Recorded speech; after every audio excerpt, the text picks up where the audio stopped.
We'll begin, as we always do, with the Pledge of Allegiance. I pledge allegiance to the flag of the United States of America and to the republic for which it stands, one nation, under God, indivisible, with liberty and justice for all. We will begin with public audience. If there's anyone who would like to speak. Joan. Love to speak.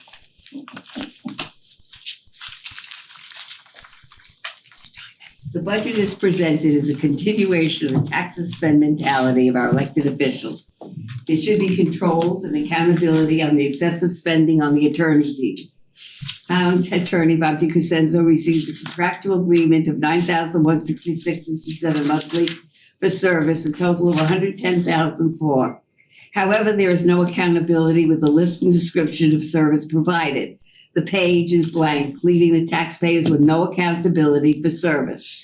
When Town Manager Mark Nelson was asked about the lack of transparency, he stated he is aware of the services provided. In the past, there has been a line-by-line description list of services provided. This is not an acceptable response. Why the change? DiCrescenzo has been given an additional amount of money for services to the Charter Revision Commission with a total of $35,820.75. This invoice gives a line-by-line description of services. Why the difference? Why was this an additional cost when this is town business? The town attorney has hired additional attorneys at market rate when the town attorney has a conflict. Since this is a self-imposed conflict, why can't DiCrescenzo pay the fees? Why has the town asked for reimbursement from DiCrescenzo for the additional cost? Who is checking the cost provided for services? The Board of Education has provided a list and description of all attorney services for 1 year with hundreds of pages. The cost of $122,851 are mostly for special services associated with special education. Special education has become a windfall industry for all the services and costs provided to fulfill all the funded and unfunded mandates. These costs are imposed on all the taxpayers for a total of 722 students in the special education programs. The total student population is 4,087, asking the taxpayers to pay out-of-control costs for 17% of the special education student population. Does each student under the direction of special education receive monthly reports on progress and goals? How many of the 722 students are eventually mainstreamed into the regular student population? Many parents have unrealistic goals for their special needs children, leading to increased litigation for more individualized services, requiring the Board of Education to litigate the lawsuit and taxpayers have spent. The total cost to the taxpayer for 1 year of litigation is $122,851. The special education industry has lobbyists have written the laws for mandates that are unreasonable and unaffordable. The taxpayers have the power of the purse. If the special education industry can't reduce the cost of services, the taxpayers must take control with the power of the purse and vote down the education budget to permanently reduce the mandates of services. The town was promised that Simsbury Performing Arts will be repaying the cost for the additional building. However, they diverted their discretionary funds to other resources. The Simsbury Volunteer Ambulance has stated that they would reimburse the town for the ambulance. Has the town provided a payment plan for reimbursement of the funds? Who is responsible for accountability for reimbursement of these funds? The Thrive Farm on the Eno Trust land is a recycling business, has not produced any financials to the town. Since this is land for the poor, why have they not been asked to provide the town with 10% of their gross profits for social service? The taxpayers should be assured that their hard-earned money is being spent to provide services with cost controls. The taxpayers have the power of the purse. Vote no on the budgets as presented, and all of my comments will be posted on Simsbury Chat and Twitter at Joan Cole. Thank you for listening. Thanks, Joan. Is there anyone else who would like to speak at public audience? Lori Boyko.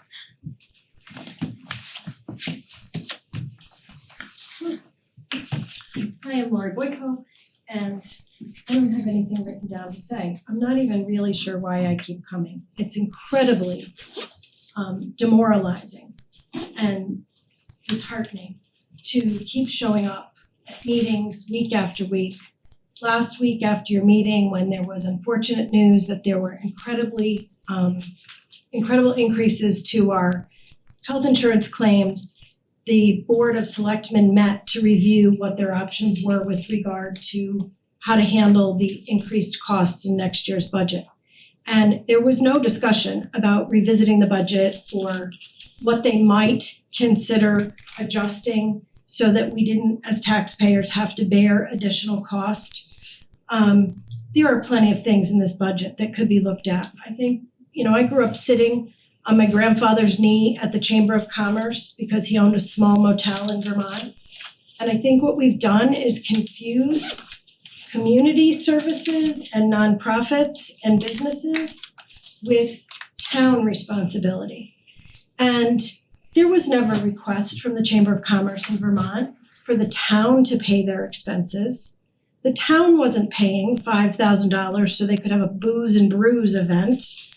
There was no money for DEI to hire a $900 band for a Pride picnic, single event, Sister Funk. There was no extra money for t-shirts, for camaraderie or something. None of this has been looked at. I went back and looked at the Main Street programs in other towns.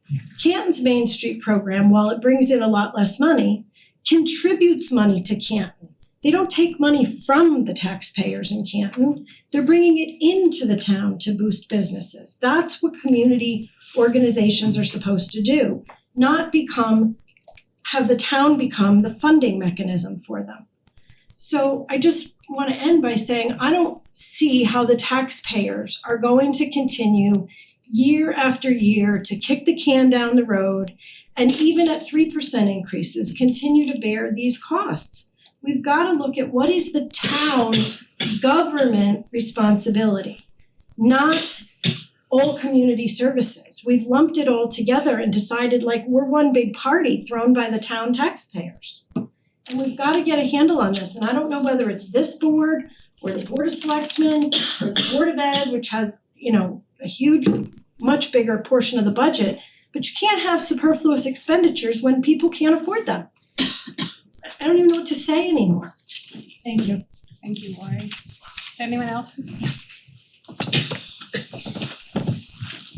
Just state your name and address for the clerk. Hi, I'm Margaret Rudin. I don't really have something prepared. I just kind of felt compelled to just come and talk a little bit about our town. I do appreciate what you're doing. It's really clear that you care about our town and I care as well. I do want to talk about the budget. About 6% of our population is between ages 20 and 29. Another 3% is between ages 30 and 34. These are like the most creative times of individuals' lives where they can be the most productive. And we are really shortfall on that population. And in providing perhaps incentives for them to be able to stay in Simsbury, many graduate, they go off to college, and then there really isn't much work for them when they come back. And I think that in a sense, we want to look at that as a community to be able to embrace, just as we want to embrace our youth at the schools, we want to embrace our creative and productive youth. Let me see, what's the percentage here? At least 13% of our population are seniors, and that's 65 and above. If you want to add 60, we're up to 20%. When we look at our budget is like 66% going to ages 5 to 18. 66%, and that's a 22% of our population. So I believe in school and our children for tomorrow, but I also think in balancing and how we're directing what is our vision and our mission statement for our community. We have special education that we're expanding. Have we expanded that to our community? Are there transitional jobs? Is there housing for individuals with special education? As we start to expand that, how are we going to help them move into adulthood? Department of Education stops at 22. It's kind of like they fall off a cliff. And if we don't have something as a community for them, how are they gonna be able to remain in Simsbury? I am concerned about the $2 million unanticipated medical insurance. I was trying to find out information on that and haven't been able to do so. So I would like to know about that. All right, thank you for listening. Thank you for coming in. Is there anyone else who'd like to speak at all about these? Just one last time, is there anyone else who can speak at all about it? While we don't generally respond to individuals one-on-one there, Jeff Tyndall is the chair of the Board of Ed, and Matt do a lot of work with special education, and they talk about that, they present it at their board meeting. So that may be something to look at the agendas or to reach out to them directly. Sure. In terms of activities at the library, you're sitting next to the director of the library, they offer a tremendous amount of stuff for different age groups. The other thing I just wanted to direct the public to is on the website, we do post a tri-board letter, and that's sort of the first thing of the budget, and that goes through the demographics and sort of where we spend the money. It's a little, I'll say, it's a little dense. It's about almost 60 pages, but there's a tremendous amount of demographic and other information in there if folks have an interest in that as well. But every member of the board I think you asked, Joan asked about legal fees. That is how they manage that. That would be something the town manager could help you with that. And Lori, thank you for your comments as well. We appreciate everyone taking the time to come. I'll just start with, I wanted to start the meeting by once again extending my thanks to everyone who worked on the budget to reiterate my belief that everyone is trying to do the right thing for our town. While we might not always agree on specifics, and each board takes a different perspective and focus and has a different role, everyone who works on this budget, board, staff, the public, who take the time to comment on priorities and give us a call or email us, is working to make our community better. I want to personally thank members of this board, Art, Bert, Lolita, Regina, and Mike, for all their hard work they have done. They put in countless hours behind the scenes, which the public may not be aware of, and it's all volunteer. So really, I probably shouldn't say this, but one of the best boards I've ever worked with. They're so thorough and thoughtful. I also wanted to recognize Finance Director Amy Merriweather, who has provided our board with hard numbers and excellent and sometimes difficult analysis. But if she doesn't know already, that analysis really, really helps us make data-driven decisions in the best interest of the towns, and we are grateful. Thanks also to Budget Director Melissa Appleby, who isn't here, but she has done a tremendous job on motions, which you will see take a while to read, and it looks like it's easy to do. It's not. Motion work is extremely, extremely difficult, so I want to thank that. I also want to acknowledge Town Manager Mark Nelson, the Board of Selectmen, Superintendent of Schools Matt Curtis, who's here today, Jeff Tyndall, Chair of the Board of Education, and his members. We also have other staff here, everyone here. I won't go through the room, but if you guys could just raise your hand and just be acknowledged publicly or stand up so we can thank you for all the work you do. All right, not stand, okay. But seriously, thank you for coming and for all you, and we've got Jenna, the chair of a member of the police commission now, former chair, right? And we got Nick Bolter. Well, no, I'll stop. I'm gonna stop. Simsbury is known for its strong schools, reliable town services, and high quality of life, from our parks and public safety services to our library, senior center, and well-maintained roads. Each year, we work to maintain those strengths while keeping costs as controlled as possible. When the Board of Finance held its public hearing on April 7th, the proposed budget would have resulted in a 2.1% increase in the mill rate. Shortly after that hearing, we received updated information about healthcare costs that significantly changed the financial picture. Like many towns, Simsbury self-insures its employee healthcare. That means the town pays medical claims directly rather than paying a fixed premium to an insurance company. This approach typically saves money over time, but it also means costs can fluctuate depending on actual claims.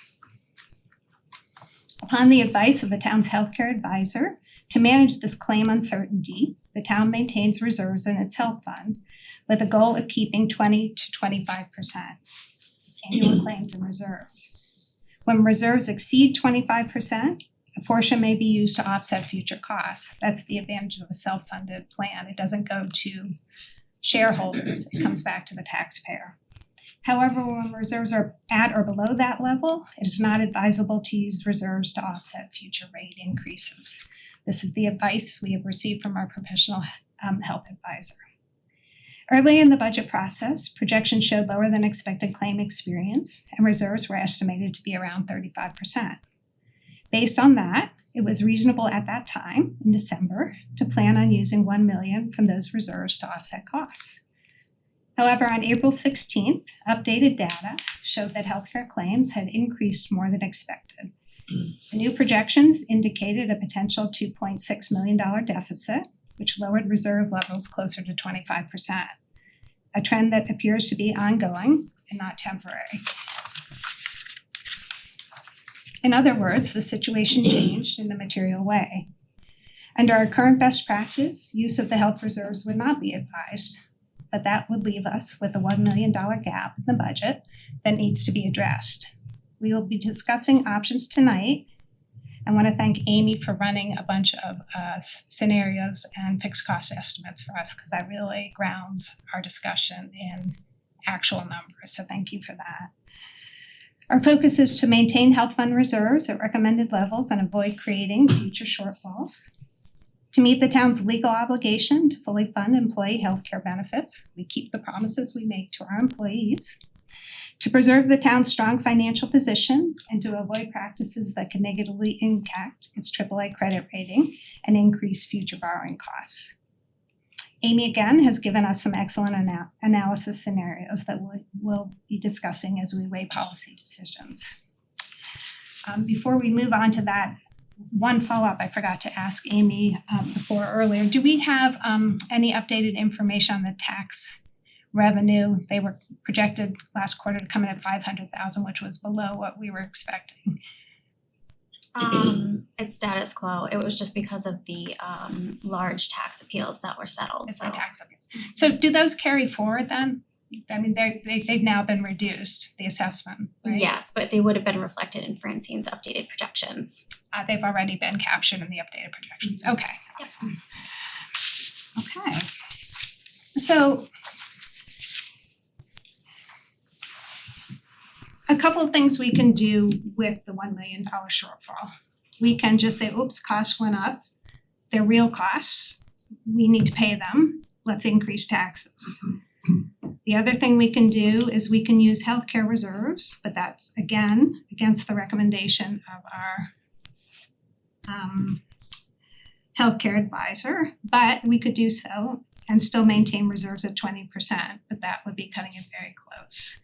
We could do some hybrid option where we split the cost sharing between the town taxpayers, between some reductions, and between using some healthcare reserves. And there are other options that Amy has as well. Amy, would you like to pull up the numbers and sort of walk us through the state of it? One thing before we do, these costs are real, so if we delay funding them this year and use a temporary one-time source, they carry forward to the next year. So it's not about not paying them, it's about the timing of when we pay them. Now it's true, the sun may shine tomorrow and circumstances change and our healthcare system recovers dramatically. But as the Board of Finance, that's something we often don't build a budget around. So And that's not what the professional group is saying is the right interpretation of the numbers that we've had, right? right. We were talking last meeting about maybe this is a spike and it is just a one-time thing, and that's not what the team that came back and said. Yeah, part of it may be a spike, but most of it is recurring. It's a bit of both, which means that for our perspective, it's recurring. Amy, you wanna sort of walk us through some of what you Yeah, do you want me to start where we're currently at with the 1 million built in, or do you want me to start in the opposite as if we were going to use 1 million of reserves? Or do you- let's start with the million built in. One of the things we did because noticing hearings is actually very complicated. We have to consult with counsel. You notice the worst case scenario, and so that's what has been noticed. And then if you make cuts, you don't have to renotice a hearing, which is about a cost to the community, and it takes 7 days to renotice and would put back planned referendum. So we did notice a higher, that what we consider the worst case scenario, which is what Amy's gonna show us, is if it's just like a family, right? If you budget your oil costs at a certain number and they come in higher, you gotta eat the house. What do you do in that scenario? And Amy, as we're going through this, I think it would be helpful, I know we've talked about this in the past, but I know there's so many numbers moving around that to me at least, and others can jump in, but like to me, it's helpful to just understand how it ultimately ends up in the impact to the mill rate this year, the estimated impact to the mill rate next year, assuming reasonable assumptions going into next year. And then also what it does to the reserve balances relative to their mins and maxes. So like knowing that a X% mill rate this year might equate to a lower mill rate increase is gonna have a lower reserve potentially if we use the reserve to fund it versus otherwise. So I think just understanding those like 4 numbers to me, I think are really important. Okay, you might have lost me there a little bit. So Go ahead. the reserve levels for the health insurance fund. Yep, relative to the mins and maxes, so the 20 to 25 we keep talking about. Cause it feels like there's a give and take, so it's basically like if I use a lot of the reserve, I'm gonna probably have a lower mill rate increase, right? And so does that put me below or through the minimum, for example, I see. versus if I use less? And Okay, so then let me how does pull that up- set me up for next year? Because the more Right. I use a reserve this year, the bigger I probably have to have a mill rate increase next year, right? So that's the balance I think we're trying to get at. I'm trying to simplify this to like 4 or 5 numbers as opposed to having it be the actual 30 or 40 numbers that you're really moving around behind the Okay. scenes. And All right, I'll do my best. before you begin, let me just understand where these numbers come from, because I know that you spent a good deal of time since the last meeting chasing our advisors and trying to get information out of them. And you summed up that information for us in an email on Monday. And I gather that meant you were putting in time over the weekend, putting it all together. So does that information you got on Friday of last week? And this is the updated information based on what Lockton gave you on Friday. Yeah, so I can take you through the update since the last time we met and make sure everybody's caught up and on the same page, and then I can take you through the individual scenarios of the use of reserves. Great. Okay. That's helpful. So we'll start with what we noticed the hearing at. So just looking at the health insurance fund, not any impact on the general fund. This is the preliminary projections that we went into the last meeting with. So here we have our increase in claims. We have our anticipated loss of the 2.6 million. We were unsure about this number right here for our stop loss reimbursement. We knew that was gonna go up a little bit, but we didn't know how much. So this was just the best information we had at that point in time. So we have our estimated fund balance, we have our incurred but not reported, and these two numbers together make up our reserve levels. So we had total reserves at about 3.5 million. And then if you take your reserve levels as a percent of your expected claims, I was showing that we would be at about 18% of expected claims. And that is the number that Lisa was referring to earlier, where we should be at 20 to 25%. And then And really quickly, Amy, just to clarify, that 18, is that pre or post the increase? Because the number moves, right? Because the higher the health expenditures are, it's gonna drive that number down. So is it 18 of the pre-increase or So post? I'm always conservative, so I don't take it on You the are. budget, I take it on the actual. So I say that we're gonna actually be at 19.8, so this is of the actual highest number of the 19.8. Okay, great. What's the numerator for the 18? This? Yeah. So it's just your total reserves of 3.5 divided by the 19.8. So this is where we started, and then Lockton came back and they took a look at our claims. They were able to pull out our stop loss claims. They were to take a look at the trends. They were able to pull together some information on our reimbursements that haven't been received to date. So as anticipated, we do have some stop loss reimbursements that have not been reimbursed to the town yet. So this number is gonna go from 800,000 to about 1.3 million And that's expected within that fiscal period? within this fiscal year, yes. And then claims, about 19 million. It might end up being a little bit higher than this because we're gonna likely have to increase this level at the end of the year. But one offsets the other, so either your reserves are higher or your claims are higher. What would cause the claims to go down between last time and this time? So there was, hold on, I have to remember now. There was 2 claims that I had included in March that were actually paid in April. So I had included those twice. I think that was about like 700,000, and then I had an IBNR adjustment included in here as well. So if you took out the duplication that I did, we were actually about $7,000 within each other for estimates. And is that why the IBNR didn't move? So the IBNR is not gonna move until we close out year end. That actually does not come from Lockton, that comes from Cigna. So all of the claims at year end that have been incurred but haven't been reported out to us, they will give us an estimate and increase our reserves based on that estimate. And when is that estimate expected? We typically get it a couple of months after year end close. So after June, July, August probably. But it doesn't change anything, so even if we increased our claims by 300,000. Yeah. And then we increased our reserves 300,000. It's understood. Yeah, okay. Thank you. So, put that back. So now, with some corrections and based on their look at our activity, we're gonna increase our reimbursements. Our claims are gonna go down slightly, we'll probably land up in between somewhere. So this gives us a loss of about 1.3 million.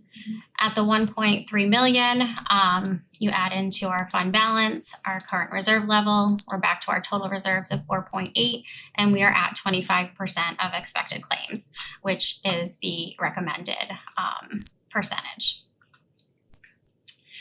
Is that the recommended percentage or is that the high end of the range? It's the high end of the range, so 20 to 25%. Just for members of the public, if it's under 20%, then the finance director and the town manager are gonna come to this board and say, we may need to do a supplemental appropriation from general fund reserves to shore up the fund. Maybe not, but it's a weekly watch to make sure that we can pay our claims. If it's over 25%, the reason why the range is that's the time that triggers when you can use the excess reserves to offset future costs. So the 20 is the bottom percent, let's pay attention. 25% is, ooh, things are looking okay, maybe you can get some rate relief, which is the advantage of the self-funded fund plan. Maybe just to be clear, and I might be crossing wires here, but in either of these 2 scenarios, we're not touching the mill rate. We're letting the healthcare, that the reserves fund the higher amount. Is that right? We're letting the reserves fund the higher amount. Like you're sort of fully funding it here. I don't see you saying, oh, and there's also like an increase in the mill rate or something like that. No, so the mill rate does not impact this fund. It's the only thing that the mill rate is impacted by is if our premiums increase, so then the town share and the employee portion of that premium get paid into this fund. So think of this fund as just a your private, not self-funded, private insured fund. Self-insured, yeah, right. Yeah, so no, we're self-insured, private. It's the holding tank. No, it's so like for your job, you pay premiums to your employer and then they pay them to Cigna directly or they pay them to Anthem. And then you never see it again, you just pay a copay. Right. So this is like the equivalent of the Cigna or the Anthem that they would pay out. Gotcha. So our mill rate is not, there is no impact related to this fund on our mill rate. Got it. So then if we go into the fiscal year 26-27 budget, these are the expected revenues and the expected expenditures, slight loss of 100,000. And then we have, assuming that there's no adjustment, we're at 4.8, and then we're slightly below that 25% level because our claims increased slightly compared to the prior year. but still within the 20 to 25% of expected claims. So this is paying into the fund everything that needs to be paid into the fund and utilizing no reserves. So when we pay into the fund, the premiums from the town side and the board side, it's always going to be whole. We are always going to pay into the fund what we need to pay into the fund. Whether that comes from taxpayer funds or that comes from reserves, that's your discussion tonight. This fund is always going to be whole. It's just, are we going to use some of this money to support the revenues into the fund? And then if we use some of these revenues, what does it do to your bottom line reserve levels? So this is, at this point, not using reserve levels. Correct. So what does the mill rate look like in that scenario? This is our base. So that's where we currently stand. And then, like you said, if we do not use any reserves, we're fully funding it, no use of reserves. We have our regular town budget, our school budget, our debt service, just as we normally would, and it's a 3% increase, including that $1 million if we were to tax for that $1 million. And this is comparable to the 2.15, not the 2.63, Yes, right? This is without the fire. without fire. Yes, without This is fire. with, okay. Is without fire? Without fire. So just for the public to remind, when we had the proposed budget, we were thinking the reserves were at 35% and we could use $1 million. So that would have reduced the budget, the expenditure way up top and given the tax increase of 215. Again, our advisor says, you now don't have 35%, you have 25%, we don't recommend you use any. So this is the discussion when we do. The question is not whether the claims were, it was the timing of the claims. If we had had this information in December, we would never have recommended using $1 million reserves. But because the information came in was reported out at the third quarterly report was so dramatically different, it put us in a little bit of a crunch in terms of what to do in this situation. Okay, you wanna walk us through some scenarios, Amy? So just to take you through the out years as well, as you had requested. So this is status quo. We have the $1 million added back into the budget. We're at 3% for this year. Going into next year, if you look up here, we typically do, for our budget modeling, I think around a 3% increase across the board, just to get a sense of what our mill rate is, where we want it to be, what our target level should be. So I increased that to about 3.5% for both the town and the Board of Education. And then on top of that, I added in just what the health increase would do to the budget for next year and the year after. So I don't have anything to base these increases on other than Lockton saying we might have a couple rough years. So all I did was take the 14% from the current fiscal year that were projected out for the budget for fiscal year 27, and I applied that to fiscal year 28. So if we have 2 years of a budget year, we have 3.5% regular operating increase plus the 14% increase. Typically, when the Board of Finance gives their guidance, if it were 3.5%, this 14% would be baked into that. So this is a little, again, conservative, but just to be able to show an example of what it does to the fund. So I added the 3.5% increase to the budget plus the 14% on the town side, same thing on the board side. And then we come down here and we can see that the tax increase is about 4.38%. Also up here, I have a contribution to building up our cash for capital. If I were to get rid of that, it would go down to about 4.29%. And then in fiscal year 29, I did the same concept as fiscal year 28.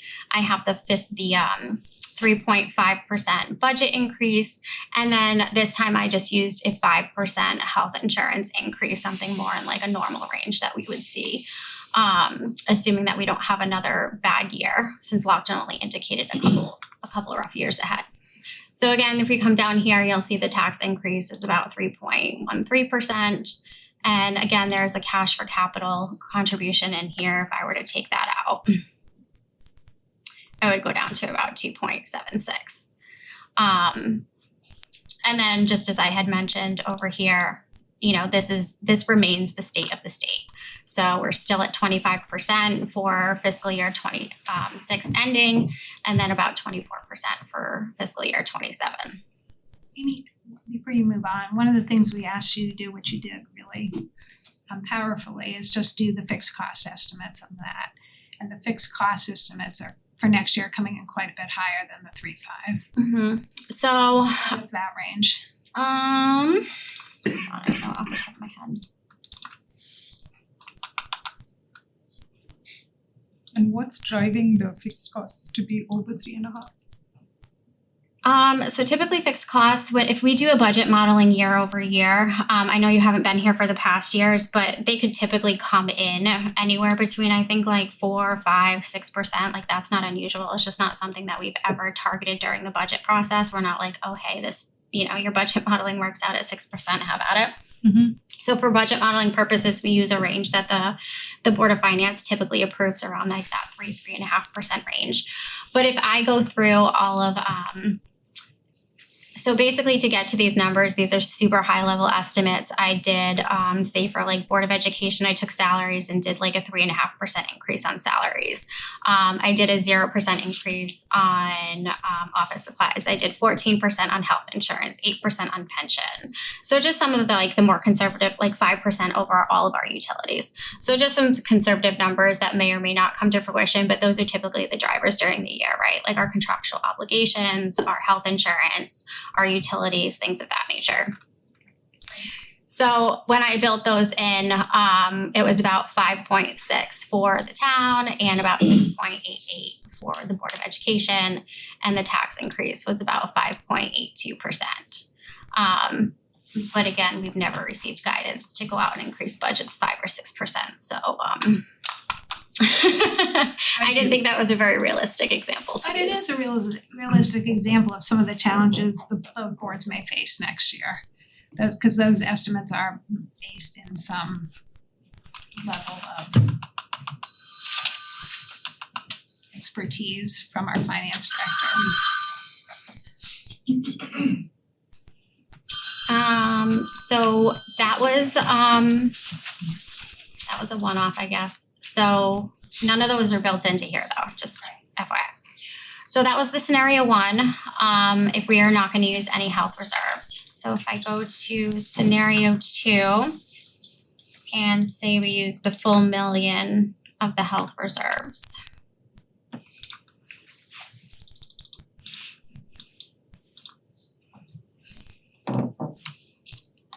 So we have, our budgets now are decreased by that $1 million, $200,000 to the town, $800,000 to the Board of Education, and we are down to a tax increase of 2% or $208 to the taxpayer.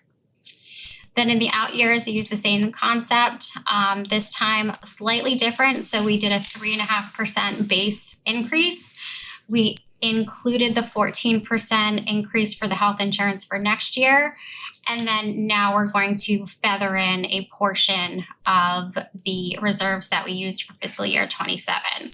So for fiscal year 27, if we use reserves, that creates a cliff for next year because that cost doesn't go away, it's just deferred. So now we want to build in that $1 million over the next couple of years so that we're not hitting the taxpayer all at once. So for the town, we built in about half, so $100,000, and for the Board of Education, we're building in $400,000. And then down here, you'll see there's $500,000 that's added, so we're gonna use that that feathering in of the reserves that we've assigned for the other $500,000 to total that $1 million. And then we'll get to a tax increase of about 4.42%. Amy, could you change the assumption up top to the 3.5 plus the 1.4% health? Because we're gonna have to make up for that cost, right? So it is. So there's a 3.5, and then there's the 14, and then we're adding in the $1 million from the prior year, a portion of it. Okay, so that's all included in there? Mm-hmm. Yep. And then for fiscal year 29, same concept, so we have the 3.5. In this case, we're doing a 5% health insurance increase, and then we're building in the remainder of that $1 million that we used. So another $100,000 for the town, another $400,000 for the Board of Education. So we're back up to the last $500,000 that's been built in, and so now we are made whole in our budget from the fiscal year 27 use of the $1 million reserves.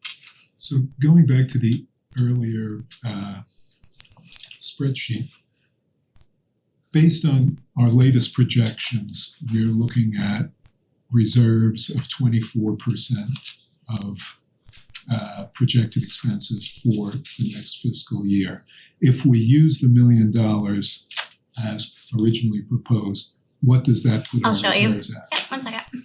So this brings your tax to 3.75%, which leads me into Bert's question. If we take this back to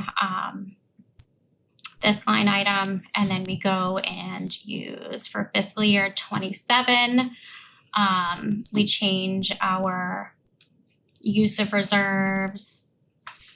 Say we use it.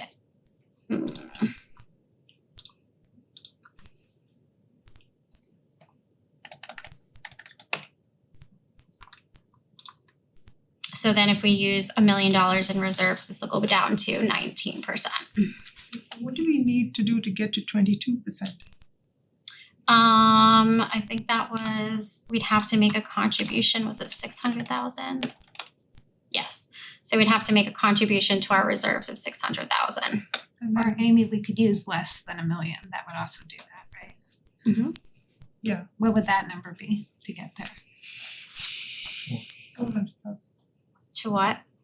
If we don't do a contribution from general fund reserves, but we use less of the 1 million, what would we, how much could we use and get to 22%? 22%? Yeah. Can I ask you guys a question? Why do we hone in on the 22 if she's already taking the denominator as being the higher amount? I thought the goalpost would be 20 and 25. 22% is just in between. It's the middle number. Okay, and we can do that. I'm just curious. So you're just trying to hit a midpoint. Yes. Yeah, Okay. For strictly speaking, evaluation. the 22 and a, it's, and then what would that do to the mill rate? If we were at 22%? So the mill rate has, well, so it depends. Are you using $400,000 from reserves, or are you just trying to contribute to the health insurance fund balance to get to what percentage? I think we would be charging it to the taxpayers, Yeah. the difference. Yeah. So then you would only use, you're using 400,000. So it'd probably be similar to the $500,000 scenario if you're only using $400,000 to the taxpayer. It would increase town and board of ed costs by 500. Probably about that. It wouldn't be far off from that third scenario that you had me run. Amy, if we said, going back to your original thing, if instead of that, we said, okay, here's some relief for this year, but these are actual costs. You got a year to figure it out. Bake those into your budget next year. What would that look like without the feathering? The scenario you just presented without feathering for mill rate. That's the next question. So if we're not gonna build in anything, Oh, we're increasing the costs, yeah, Yeah. just not offsetting but we're offsetting the full cost though, right? on the first one, yeah.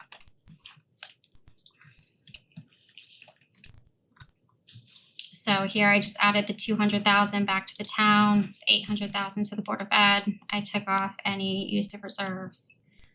We're at 534. So that's the actual cost of the impact of this. Yeah. And so we, in some ways, we're chasing the horizon, right? We're always trying to get there, but each year that cost is going up, it's cumulative. All right, that was helpful. And then the last scenario that you all had me run, I just wanna make sure I put this back.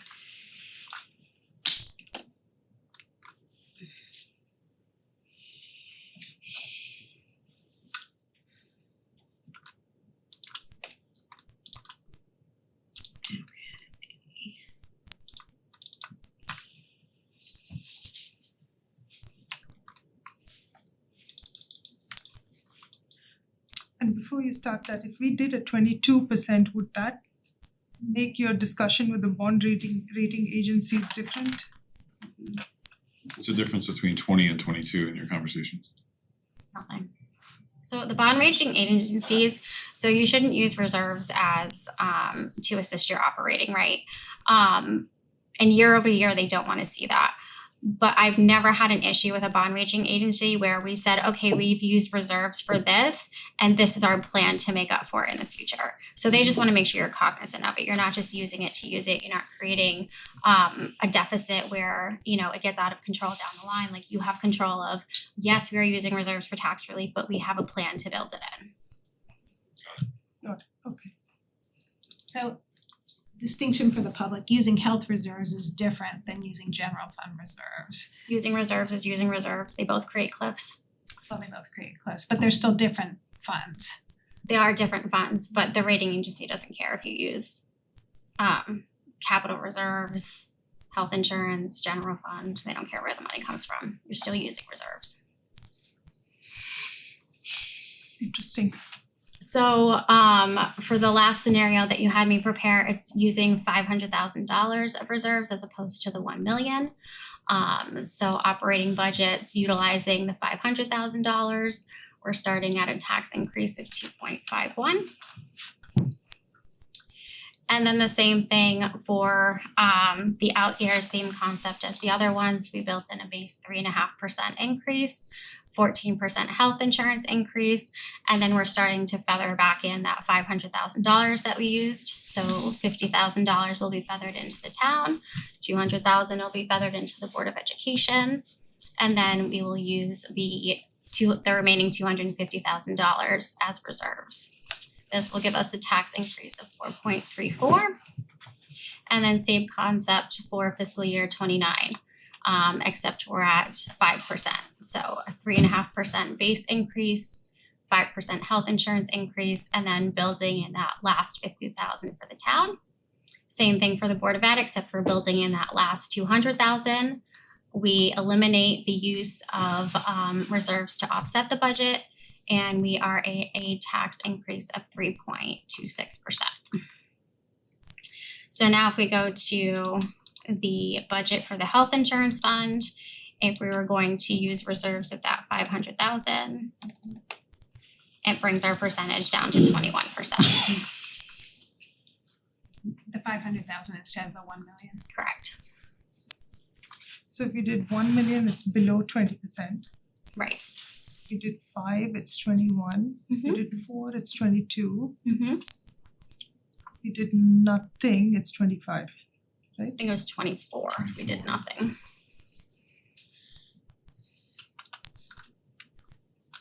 Just to put it in context, that we have the increase slowing down in 28-29, but that's gonna be our revaluation year. We've already cringed at the thought of what's going to happen there in terms of the shift in the burden onto homeowners. And now we're saying, well, Lockton's telling us there's gonna be, at that point, it's gonna be overlaid with a bigger increase in healthcare costs, and we're gonna have to find those savings somewhere. I mean, it could be a scenario. Well, in We the don't know till we know. this is my first budget, right? So this is a question. So in the corporate world or business world, if we see something shocking and unexpected like that, we don't pass it all on to the consumer. I mean, we'd get killed if we did that. And so we look at reducing our costs. Aletha, could you take the chair?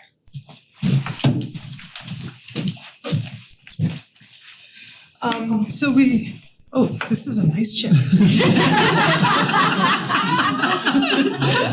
She's like a cushion onto this chair. I'm going to copy that. So we look to reduce our costs, and that's the first thing we do. You know, we take a hit and then we slowly pass it on to the customer. What is the strategy around that as far as the budgeting from your side is concerned? So that's a really tough question because that's usually something that comes from the policymakers. You know, what do the residents want, and then representative of what they want is the decision that you all make. Would it be possible to like think of a third, that we pass a third on to the taxpayers, a third that comes from the reserves from somewhere? As you mentioned, the bond rate, I'm sensitive to the bond rating agencies, but that's my background. And so, a third of it comes from reserves and a third of it comes from cost cutting. I can jump in. I love that approach. It reminds me of the three-legged stool that the chair did last year before you joined the board. How we all have to contribute our piece to getting us where we need to be. I will just say that we did a lot of work on this budget, but for me, I still have a lot of optimism that there's things that we can do in the next budget cycle that would allow the town to hit the guidance that this board gives us. As I've said before, we take the guidance that you give us very seriously. I think what you'll see is that we've got to reach deeper into our toolbox to figure out how we meet the objectives that you give us. But I was talking to our superintendent of schools just today about, some still relatively low-hanging fruit in the area of shared services that we weren't able to get to in this cycle, that we hope to get to in the coming year. Some of the work that we need to do becomes harder, and therefore you need to do it off budget cycle rather than as part of the budget. And I think that's really the intelligent thing to do, knowing that reval is coming, and I couldn't agree with that. I've signaled the same concern. I think what you need to do is you're not just doing the budget for 3 months or 4 months a year. You're doing the budget, but you have to spend the off year doing the innovation, the cost efficiencies, union negotiations, and all of those things. You can't do it all as part of the budget process. But I'm optimistic, having worked on this budget with the team, that there are a number of things still ahead of us for next year that are not factored in on these spreadsheets that would allow us to hit the guidance again year after year. We just have to be willing to change some past practices, and we need to have a more robust conversation with the Board of Ed relative to shared services, I think. That's just my opinion. So what can you recommend for this coming year? I agree with the finance director. I think that, Amy's modeled some really, really good models. I spent a lot of time on this, as I know you have. I know we don't have Board of Selectmen members here, but obviously, as our email traffic indicated, the Board of Selectmen preferred to keep the mill rate lower and to, I think their preference was the use of reserves. Again, pointing out that we have year-end savings this year, which is the discussion that I think is probably still ahead of us, because it doesn't matter to the rating agencies. I wouldn't disagree with Amy there, but I think it matters to this board. It certainly would matter to me. Where are you? If you're going to use reserves, where do you use it from, right? And my instincts and my experience tell me that year-end savings would be the place to look for this. If you were going to reserves, I wouldn't touch the health reserve fund at all, given the new guidance that we've gotten from Lockton. I would just ask this board a question, and I would say, if you go back to the December guidance that you gave us, imagine framing that guidance as, and you can use $1 million, 800 for the board, 200 for us, from reserves, and just to clarify, that's going to come from year-end savings if available, and healthcare reserves if not available. In other words, looking back and asking myself, what have we learned? I'd say that if the board was giving us guidance to use reserves, you would almost always use year-end savings before you would. That's just my view. Is that replicable as we're looking at 2 years now, just making sure there's no fiscal cliff? Now you're getting into the real nitty-gritty of the question, because for me, the answer is look at your surpluses year over year. It's not just that each budget stands alone relative to the mill rate. You can't ignore the historical surpluses that the town of Simsbury has had and the impact of those historical surpluses on your taxpayer. It's not reasonable to just discount the fact that we have systemic things in the budget that have contributed to a surplus year over year. If it's repeating, I think it's reasonable for us to look at that surplus. And, the analysis, as much as I agree with Amy, it doesn't factor in the repetitive nature and the consistency of surpluses, even in the face of us trying to cut expenses. And that's a third dimension to this that is more of a philosophical and, for your decision as policymakers. But the town has experienced significant surpluses in the general fund, and now we're looking at a projected $3 million surplus. Again, I don't know why the board would consider using healthcare reserves rather than, I defer to you on this, Chair. Thank you, okay. Anything else? I just have one more question. Sure. So in that respect, we're looking at the surplus of what about systematically reducing cost and improving efficiencies? Yeah, and the number one thing when you're looking at healthcare overruns, which is going to be probably our second largest challenge right behind the reval, is collective bargaining. Because so much of this is related to collectively bargained benefits that we have with our collective bargaining groups. And this was why I made some notes after the board's meeting, because even I've got to refocus our agenda in the collective bargaining room, realizing that the significant impact of healthcare costs to the town of Simsbury, it caught us a little by surprise as well. We want to drill down on that. And I think everybody's got to pay more. Your analysis is a good one, 1/3, 1/3, 1/3. But let's not forget our employees have to also, through our collective bargaining, I hate to say it, but got to pay more as they bear a burden as well. Well, it's a systemic issue that everybody's facing. It is, and I think we don't hold we do right by our employees, but we don't hold them harmless to the increase is my point. And Lalitha finish and then Regina. And then what about cost cutting from the operations perspective that's not healthcare related? Yeah, I think you're always looking for that, what I call efficiencies, right? And there's 3 or 4 areas that are on our radar right now. I think the biggest one is shared services and efficiencies that we can work more collaboratively with the Board of Education, remembering that the board is, 3/4 of our total budget and obviously the municipal side is less. The town has made great progress, I think, in keeping expenses in check. But every year we've got to do that, Lalitha. And I really appreciate the question because that's what we do throughout the entire year is look to reduce costs. If you look at our budgets over the last 3 or 4 years, the surpluses, let's say the surplus for this year as Amy's projecting is $3 million. I want to be very clear with the board. Half of that's on the revenue side, but the other half is on the expense side. So on the municipal expense side, we are underspending budget lines and we're doing it consistently. And that's it's not poor budgeting, it's good management, and our department heads get a lot of credit, particularly some of the bigger departments that are underspending their lines. Thank you for the question. Regina. Just picking up on an item that you said that the collective bargaining agreements, the CBA, is a place where costs can be controlled. I think you've mentioned a few times that you closed bargaining on several of our labor relations areas in the last year. Do we have any CBAs that would be coming up for renegotiation in the next 2 years? No. There's good news and bad news about that. Sorry, just when is the next one that we would have? 28. Okay, so when we talk about And I'm not savings in speaking the for the next- teachers, I'm not sure about the Board of Ed. I can update. We just settled a contract Two with largest contracts have just been signed. Which is wonderful. I mean, Congratulations. not having to negotiate, someone who has negotiations still going on. That's right. I can feel the relief. But so I take from that in the context of us having ways to control our costs, unless you think there's some concessions that make people come back to the table, we probably don't have cost savings in that area in the next 3 years.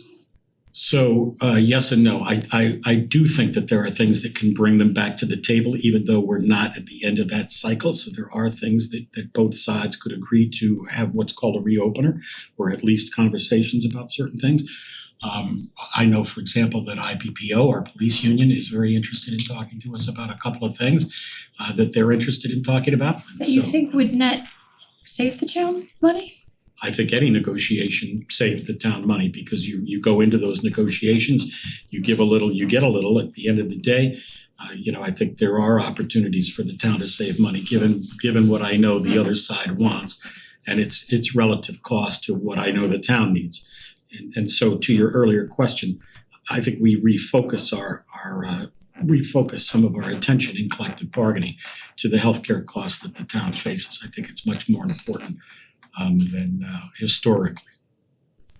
I think Particularly that's a- because we're self-insured. And I wanna give this board credit because I know the chair has repeatedly, and Amy does this with staff, take a look at the state plan. Do we wanna remain self-insured?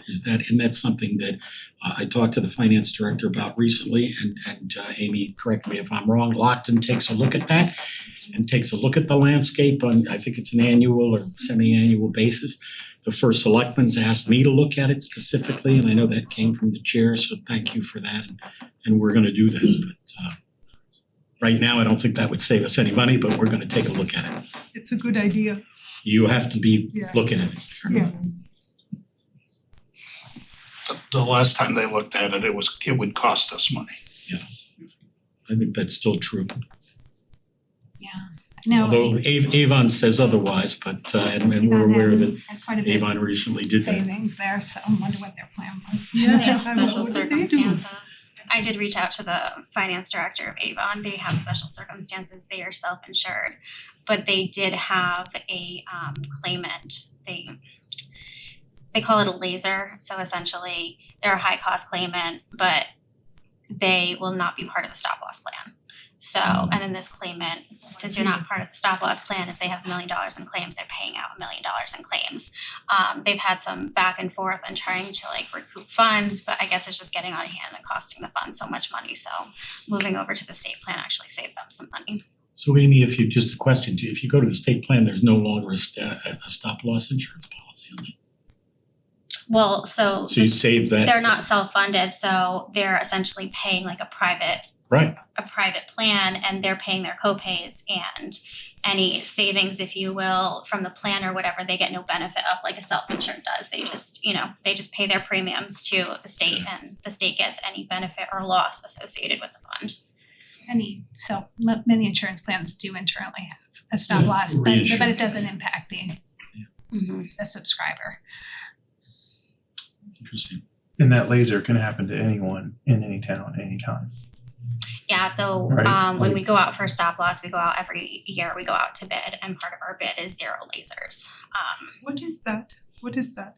So a laser is a A member. high stop loss.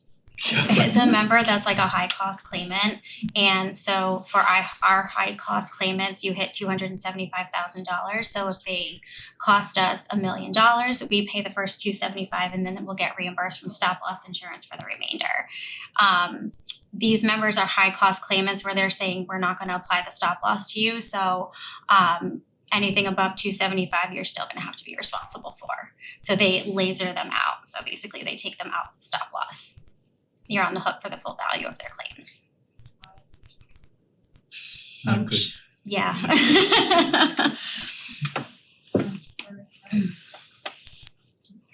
So on one of the pages you showed I think it's this 500,000 one where we get to, what is it, a 2.5% increase, but then we're it's almost 2% higher the next year.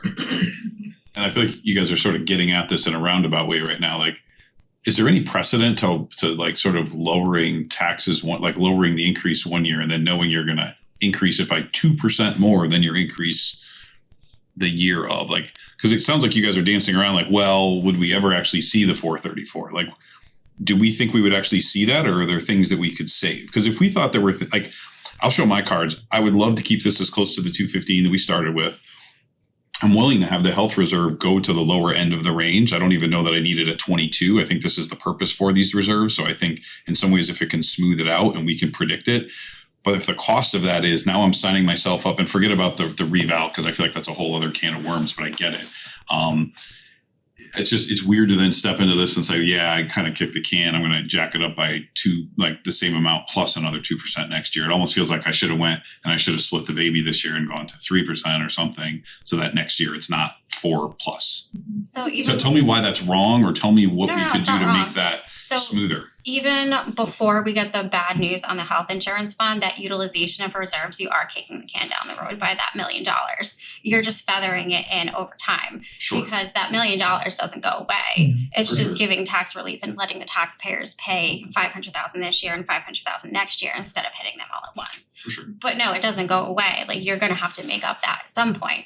The only way it goes away is if we utilize $1 million in that reserves, and then Lockton comes back next year and says, oh, hey, we're good, like no health insurance claims this year. Then you don't have to build it back in, or you can build in less, or you combine any operating savings during the next budget process, and maybe that reduces the $1 million contribution. But no, like status quo, if you're going to have $1 million that you're not gonna have that good news next year, you're just feathering it in over, 1 year, 2 years, 3 years, whatever The it point is. was that when reserves were at 35%, it was reasonable. The odds of that good news coming in were a lot better than they are when the reserves are at 22%. That's why they recommend that we can use reserves when they're or the features of reserve when it's more than 25%, because then it's a good bet that you're not going to have an unpleasant, or a better bet that you're not going to have an unpleasant surprise. I don't know if it's a good bet, because they did say that we were going to have probably a couple rough years. But that 35%, where if you do have a bad year and you use reserves, you're still at that 20 to 25%, which had we not gotten the information sooner and say it happened in the last quarter, we had already used that $1 million. So we used the $1 million and we know we're having bad news for next year. We're just gonna be at that 20 to 25%, One of the or things, 20%, I should say. just our advisor says, once you hit the 25%, you don't use the full amount of excess. They recommend you only use a third. And the reason is to prevent just this sort of cliff from happening. They say don't use it all, because you will create a massive cliff, only use a portion of it. And then the following year, hopefully the claims are better and you can build it up and you can use a portion, but you never use the full amount above the 25% is the recommendation. Lalita. So this is just a scenario that I just made up. So I'm going with what Art said, which is the 2.15, It's always dangerous, Letha, watch out. you said it, and so I'm going with it. And so, which I really like the idea of. The question is, what's the fiscal cliff the next year going to look like? And how quickly can you bring in those efficiencies and cost cuts to keep the cliff from happening? The collective bargaining ones will probably take a fiscal year cycle because we're off cycle. So to Regina's point, we'd have to open up a contract and obviously there's other things on the equation. I think, we've got a pretty good chance of alleviating this. Amy, what was the grand list growth that you're showing here that you used to get to 4.34? How much is the grand list growth in that? I forget. We had 0.9% this year. What have you factored into the analysis? I just used Francine's projections for the next few years, so fiscal year 20 is 0.87% grand list growth. I'm pretty confident is my answer to that question. So You're pretty confident. I'm pretty confident that we could. As revenues are gonna grow. I mean, I don't wanna be tied on the expense side completely, but I'm not as concerned about I guess if I'm understanding Art's question is, should you maybe forego a lower percentage increase in recognition of the challenges that makes for the following year? And in this case, based on everything I know, my recommendation would be, no, it's not necessary to do that. That you could maintain the 2.15 as requested by the board. So let's pretend those good guys that we can't control don't happen, right? So let's pretend grand list is under that amount, and let's pretend we get the actual projected increase in health claims. Yeah. Now what? Because I think then it's an expense issue, because if we sit here and we just say we wouldn't do anything and we would just hit everyone with a 4.34, I would say then I don't agree with the 2.51. Yeah. I'd say the 2.51 should be higher. But if we say that we think there's more for us to get at, I'd say that makes me feel a lot better about like a little bit of like a pay as you go mentality as opposed to like trying to build it up. And Art, I think you're spot on. I would just hedge just slightly. that don't forget that third dimension that we were talking about the surplus, right? So I don't want to sit here and say we'll be okay with 100% of this coming from the expense side cuts, right? To Lalitha's point, I think the same thing is true on the other side of the coin. The 1/3 is there's the revenue side and there's the expense side. And to expect us to be able to reach the target numbers just manipulating expenses without any increase in revenue. And I'm not talking about just tax revenue from Ram's group. I'm talking about an analysis of all revenues. Historically, I think, this is my third budget. I think in the second year, we slightly increased building fees, for example. But all I'm saying is that I have a higher level of confidence than I think you're feeling, and I understand that. But I'm looking at, in my view, a low estimate of groundless growth, an ability to control certain things like rate of hiring, and a lot of conversations about that around vacancy factor. At the end of the day, your chief executive officer makes the decision about how quickly we hire. I'm the one that's in the room with the collective bargaining groups that can put certain things on the table. I think we've got a tremendous staff, and I know that we did realize zero-based budgeting this year. We got our toe in the water with the library. Next year it's DPW. And I don't wanna, get out in front of myself, but the DPW budget needs some work. And Tom, Roy and I are gonna have some good conversations about that on the expense side next year. So I see opportunities there, and my recommendation is that we try to keep it at 215 if the board can find a way to do that. I just don't have a good feeling, assuming that we're going to off-cycle get to the table and get enough concessions to handle this, have groundless growth or economic development. And it just doesn't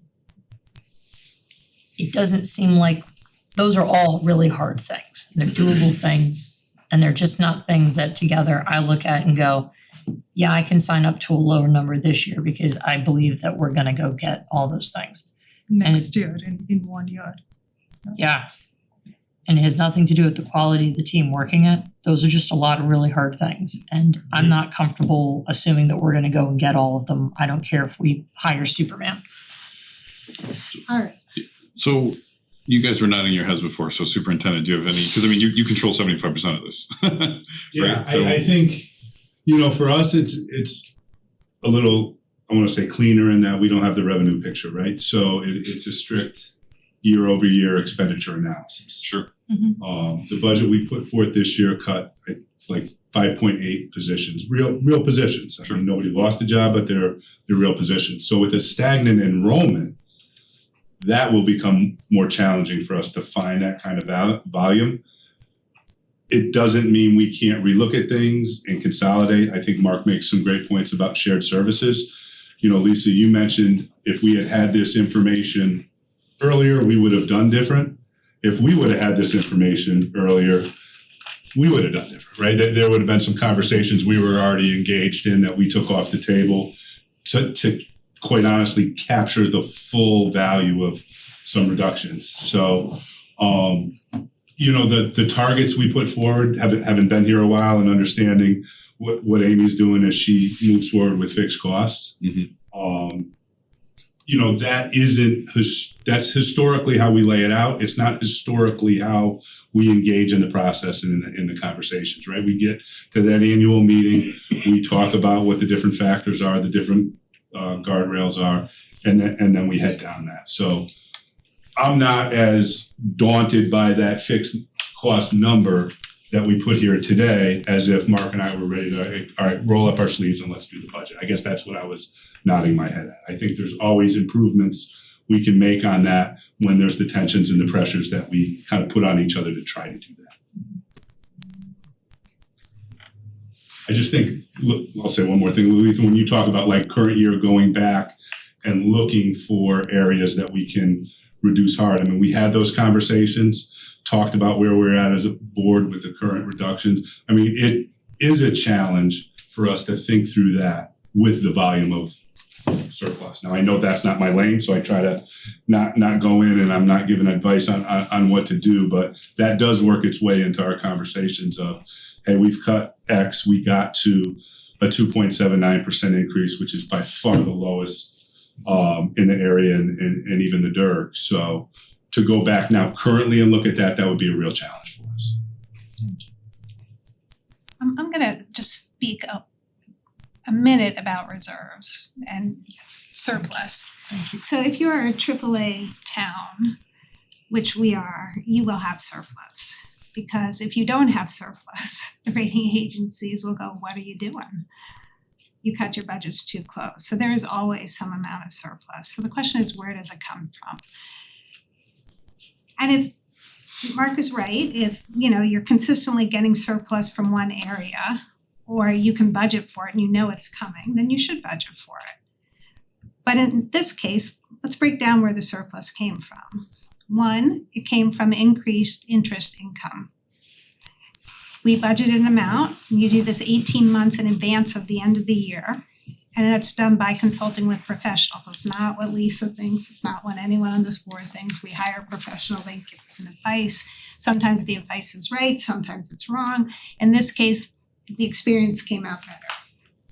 That was about $700,000. Our finance director, working with our bond advisor, discovered that if we delayed going out for bond by, I think 2 months, was it, Amy? 2-3 months, I don't know. Something more.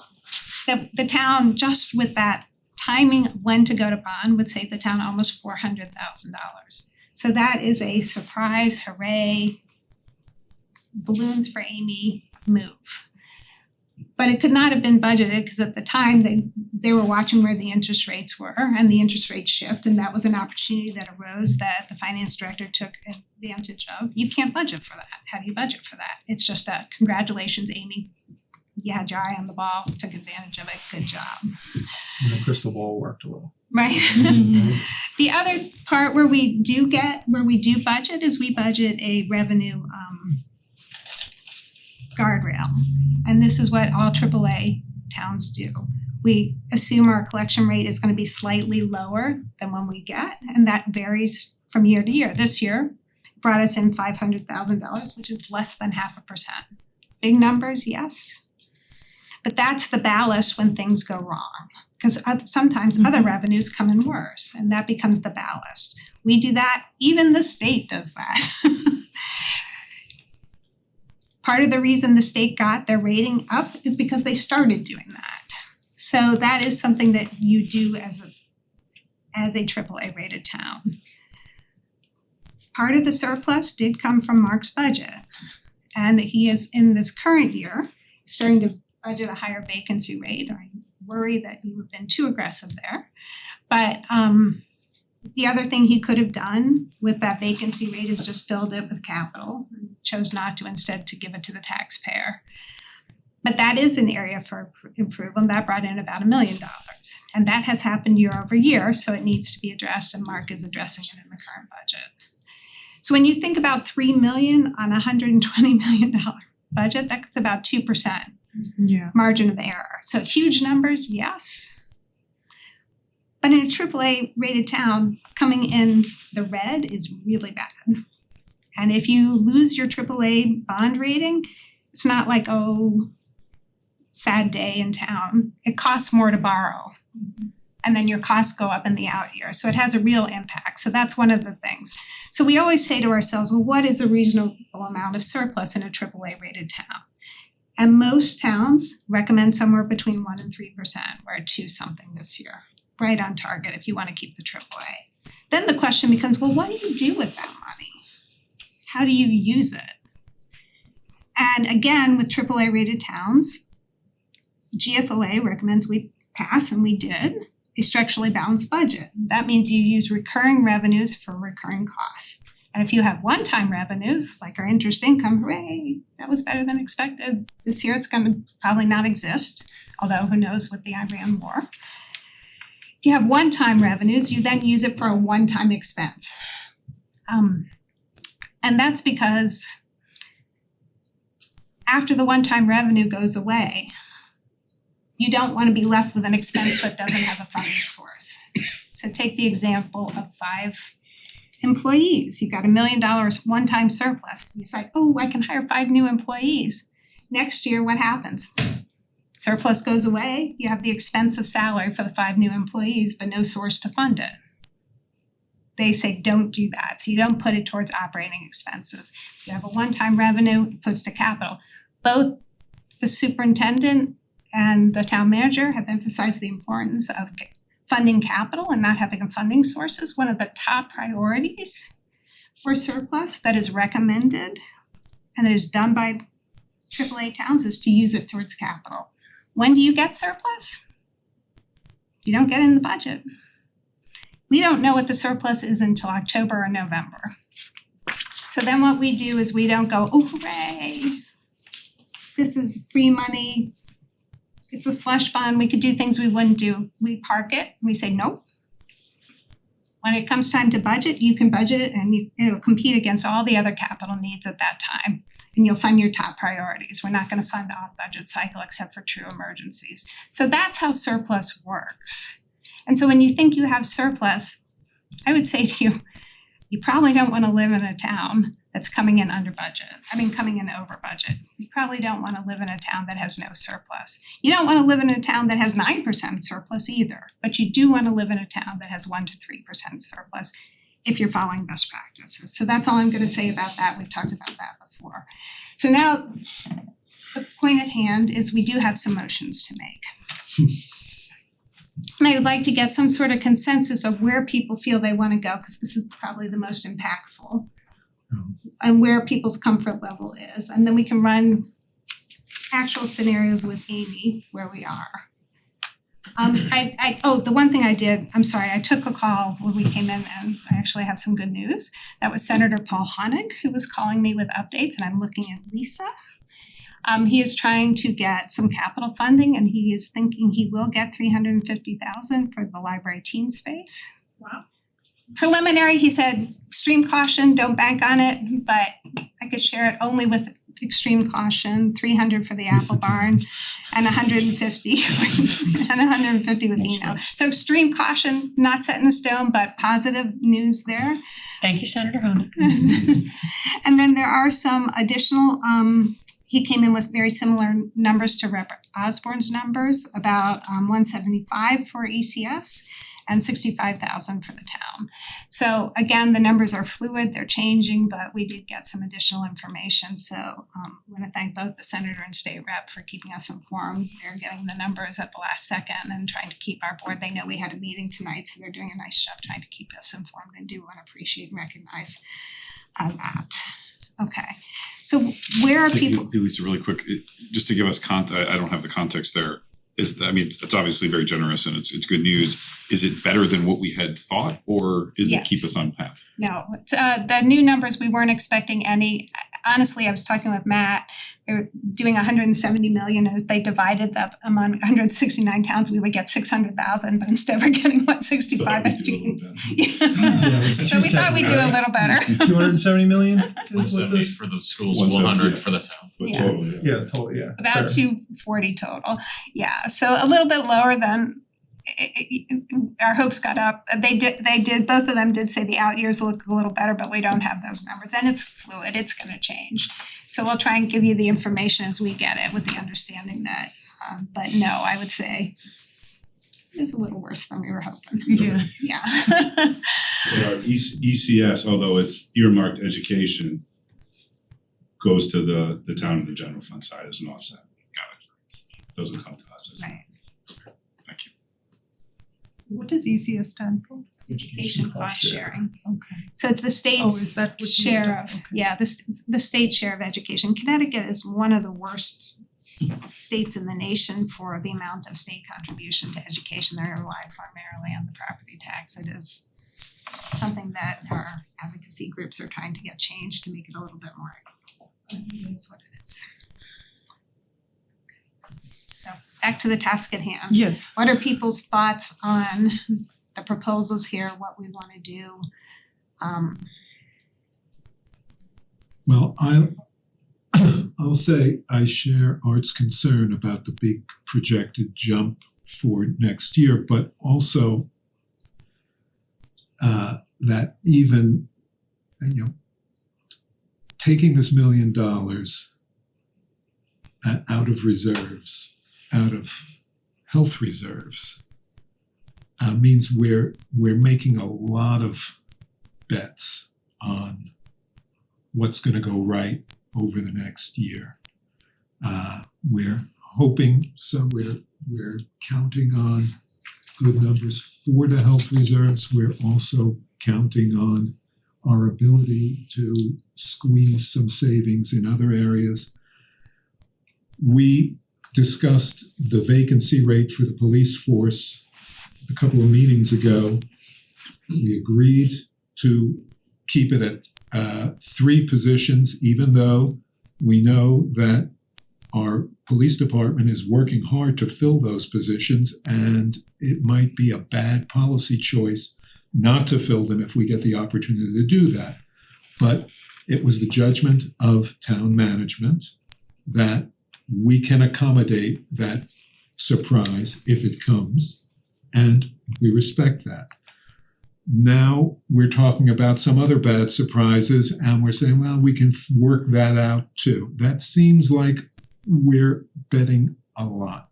So certainly of the scenarios we discussed tonight, I don't want to spend $1 million in reserves towards this year's budget, towards this year's rate. I don't know where I come out among the other options, but $1 million seems a little too much of a gamble for me to be comfortable with.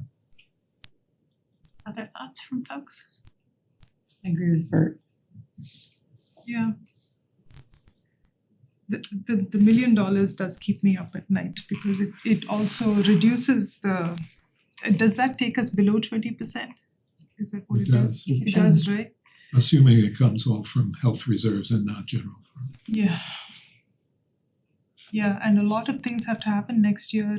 You've got a lot on your plate, Mark. So, And Matt. Yeah, and Matt.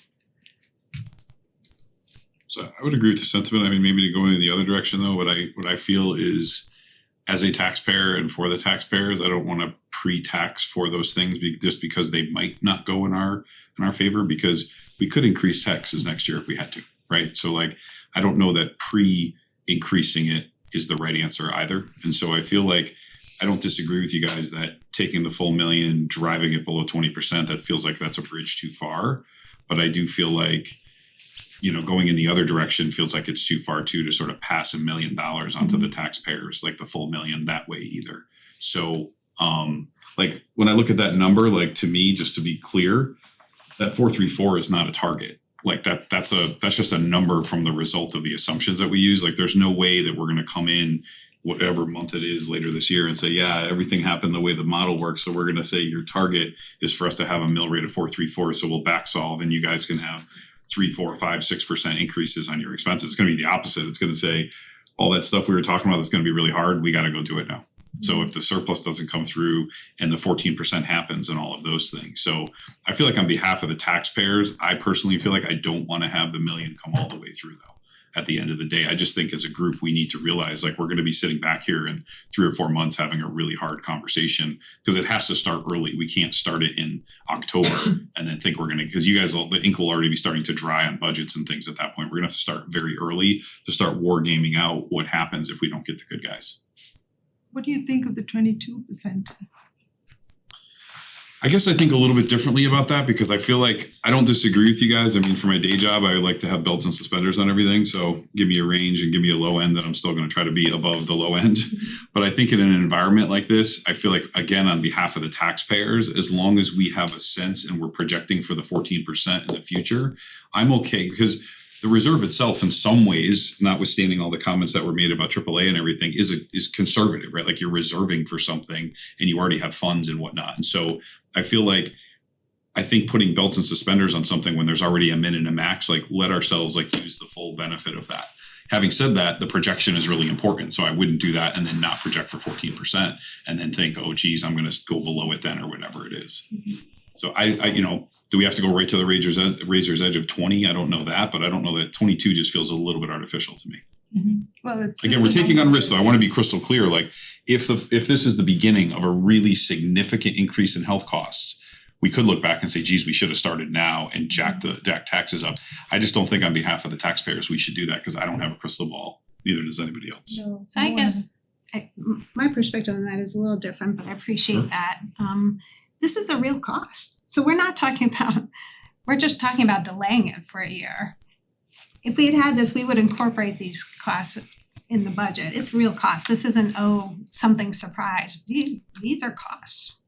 And they have to be paid for. We can pay for them now or we can pay for them later. The costs later get baked into the budget at a higher thing, which means we have to have a higher percentage, which means we're gonna be constantly chasing the horizon. So for me, I look at it, well, if we had this information earlier, to Matt's point and Mark's, we would have a very different budget. So now that we have this information, it's real, it's actual.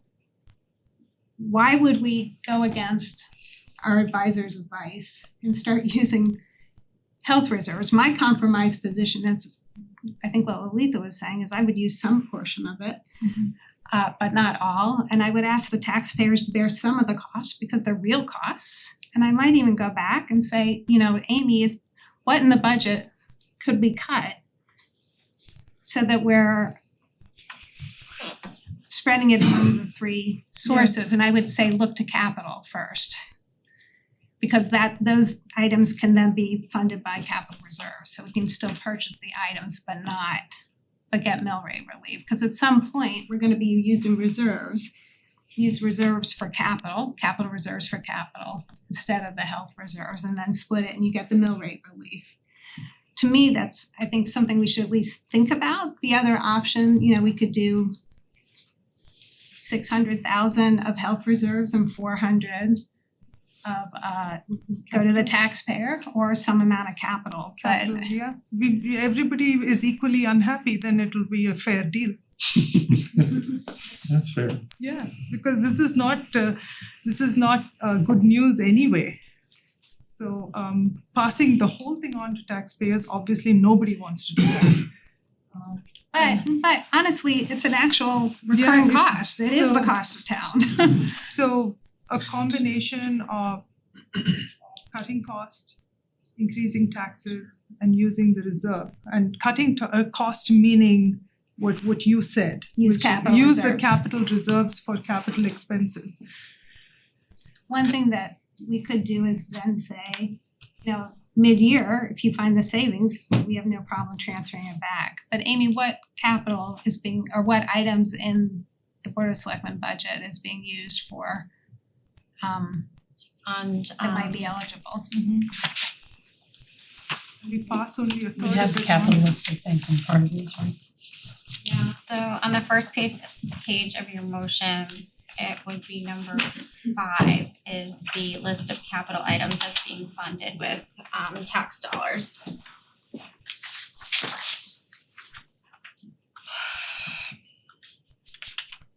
Doing that would mean going against, we've worked very hard to get capital into the operating budgets. So I don't know if that's advisable at this point. How do we evaluate that? And then page 4 too, so that's the small capitals, number 5, and then on page 4, the remaining capital is listed at the top of that page of number 5 is the CNR as we knew it, and then page 4 is the CIP plan that's funded by general fund operating. Amy, I have flashcards and I've studied this really well, and can you please explain one more time what these numbers mean? I mean, what these funds mean? You've explained this to me several times already. Yeah, so the only difference between CNR and CIP is CNR is anything from $10,000 to $250,000, and then CIP is anything that's $250,000 and up. They're both capital. Yes. Anything over 10,000 is considered capital. Okay. And with a life of, I don't remember. I think it varies, right? I'm gonna highlight this in Sharpie. Look at it again. One scenario I'd like to see is if we use 500,000 in reserves, health reserves, and 500,000 to the taxpayer. What does that do to the mill rate? So that's this scenario That's right the here, one we have up there. 2.51. 251. And does that include the reserve idea that you came up with? That does not. What, does that include feathering in the following year or no feathering? And if we get rid of the feathering, So just hit it all in one for the 500,000? Yep. So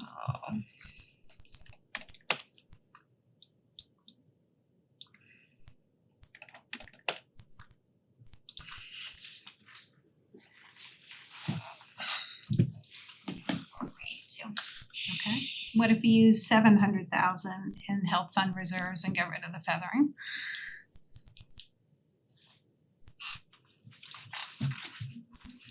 So this was 500,000.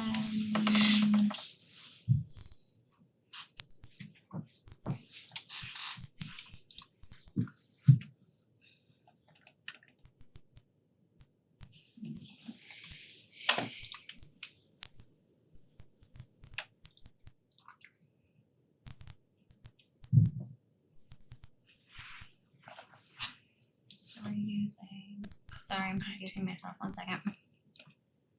So this one we input $500,000. I just, my heart skips a beat when we said we need to feather in recurring costs.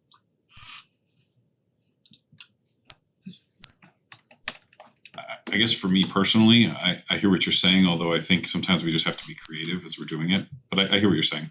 Yeah. If every year we're feathering in recurring costs, we're not doing our jobs.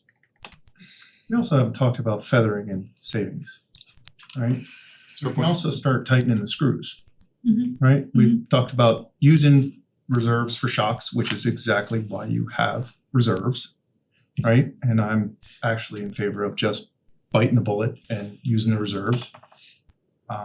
That's what they're there for. And then if next year things are looking not too good, we're tightening screws on budgets. Except this is not a shock, this is just normal cost, I mean, But we're saying it's it's only just, around for a couple of years, so how is that not a shock? Potentially, right? And this is crystal ball stuff. Well, that's the problem, right? Because if you, and that was the question that we had for the consultant, which was Upton, which was, is this going to happen year after year? Is this a one-time shock? And they said, yes, it's both. So it's likely to be, that's what we're looking at. Yeah. And so this is a recurring thing that Well, the trend is recurring for at least 2 years, they feel like. But the stop loss claims that are driving it, one, we know is a spike because we know that employee will no longer be on the plan. And then the other one is likely to be part of that 2-year trend.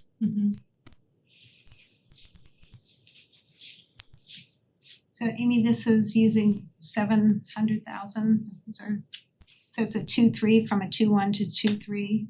Ask the taxpayers to cover some of the cost. Next year it goes to 4.85, not using any smoothing. And if in, And where does that leave our reserves? It's kind of like 21 or something. Yeah. Do that in your head. It's between 19 and 25, so I guess it's on the low end. 20. I guess it's exactly to 20%. You know, to the extent of cutting it razor thin, we do, to Mike's point, we do have some surplus, so if we do run to it, you can always come back to us and say, we need to do that supplemental appropriation at that time. It doesn't have to be done during the budget. If it comes in better than expected, then you haven't done that. The one thing you can't do is once you put general fund reserves into the health fund, you can't take it back out. Got it. Yep. So, or we were advised that, I don't know, 13 years ago when we did that. I don't know if that's still the advice, but we would certainly want to check that before we did that. So, you know, what are people's thought on that? That sort of is a little bit of a So 700 and 300, that's what you're saying? That's that. changes from 2.1 to 2.3 reflection of I mean, 20% was the lower end of the guidance, so it is still within the guidance. I understand it maybe makes us not an A+ student, but B+ is still passing, and I think it's more like A-. I was gonna say minus two. It's listen, still I went to 20%. engineering school, so D's for diploma, right? My standards may not be as high It's all good. as the esteemed law professionals I sit here with. I got lower standards. But you know, to Mike's point, this is using the reserves to the extent that they have them. It's not violating the guidance on that. And it gives us some time to see how the crystal ball shakes out both on the healthcare side and to the managers of both of our budgets, what can we go do if we're working over the summer? Yeah. That feels fair. I think that those are good points. The only thing I add is this is not consistent with the guidance. They say Right. don't use any health reserves if you're under 25%. But it does, to Art's point, it does keep us at the 20% base. So is that something we're willing to bend to in this situation? You know, at the bottom line, I don't wanna get in the position, oops, we found new information in the last week of the budget. We need to do things we wouldn't otherwise done, if this is a one-time thing that happens. And then we say, look, this is an actual cost, great, no feathering, take care of it next year. We can delay it for a year, I have no problem doing that. And then if we need to, at that point, look at different uses of reserves or different ways that can be done at the next budget cycle, but we shouldn't assume we're gonna do that. We should try and pare costs. Or I don't know. decrease them. Or decrease them, Or or decrease decrease the them. cost. And so if we were to use anything from the capital reserves, would we be able to do it this year, or does that have to move to next year? Yeah, I mean, we could use, I mean, I don't know what what did number 25 all add up to, Amy? Yeah, that was,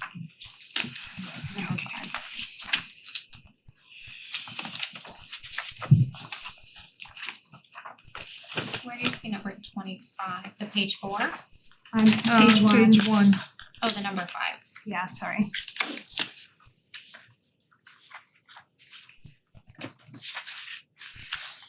One idea to save some money is to turn up the air conditioning so it's not a morgue in here. I call it morgue mode. My wife every once in a while will put the thermostat in morgue mode. I don't know about you, I'm you're gonna usually steal that one. shivering. Yeah, no. I'm but- shivering. It's I'm gonna steal that one. That's 230. The disadvantage of doing that is, you know, we set as a goal, although that has been thrown out the window, of increasing cash for capital in the operating budget, because we're also trying to solve for major capital improvement. And so that takes us further from that goal. On the other hand, like I said, everyone's got to be 1/3 unhappy. And I think the people, I think that the team that is advocating for those strong capital things are listening to this conversation, and I would expect bring that back to the large capital conversations right now. Everyone's hearing the same information at the same time. We are not on track to go have the bucket of money saved to go redo Squadron that we were hoping to get to at the beginning of this budget cycle. And I think that's reasonable given what we're trying to control. I think everyone's hearing the same information live. it moves us further from the It goal does. for sure. It does. You know, I go back and forth on that one. What is the difference of an additional 230? Suppose we used capital reserve for number 5 instead, what does that do to the mill rate?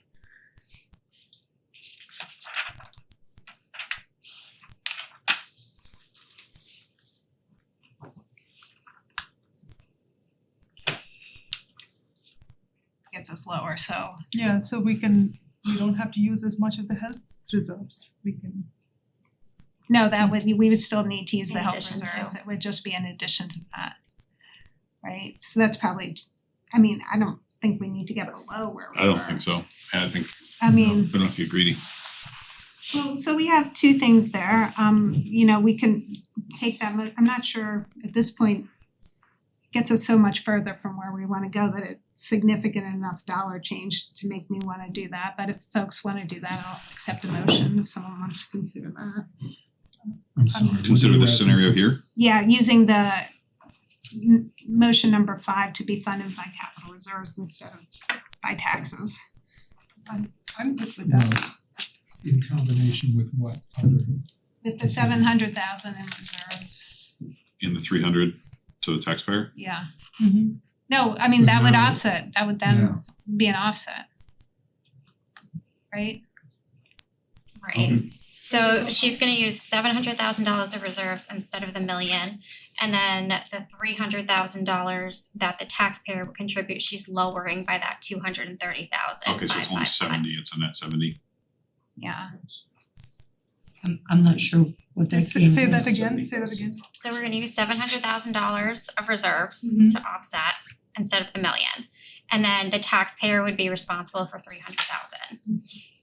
If we take $230,000 out of the tax increase, that offsets the $300,000 because we're gonna use capital reserves instead of taxpayer dollars. Yeah, And then like Art said, it's about $70,000 that the taxpayer is gonna pay for. So in essence, what that does is it uses capital reserves for capital and health reserves for health and keeps the mill rate stable, but takes us further from our goal of trying to solve for Right. capital. If we don't use the capital reserves and the mill rate goes up by 0.15%, what does that work out to Dollars. in dollars?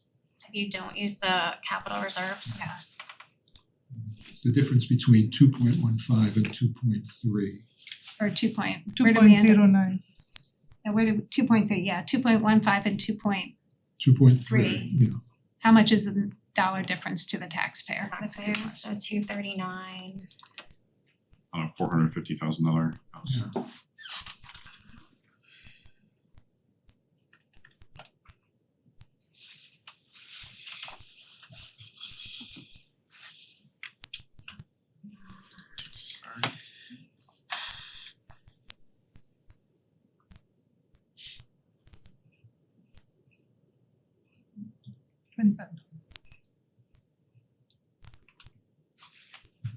Two.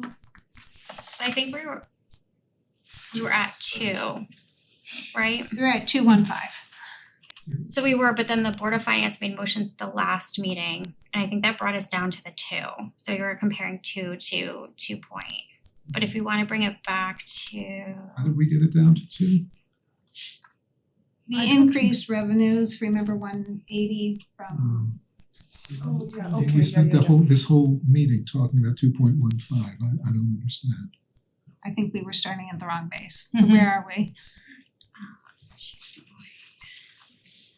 Cause maybe we're there already. While Amy's looking at that, what happens to the, like we spent only a short time talking about the surplus, what happens to the surplus at the end of the year? Can we use that to replenish the 20% to be up to 22?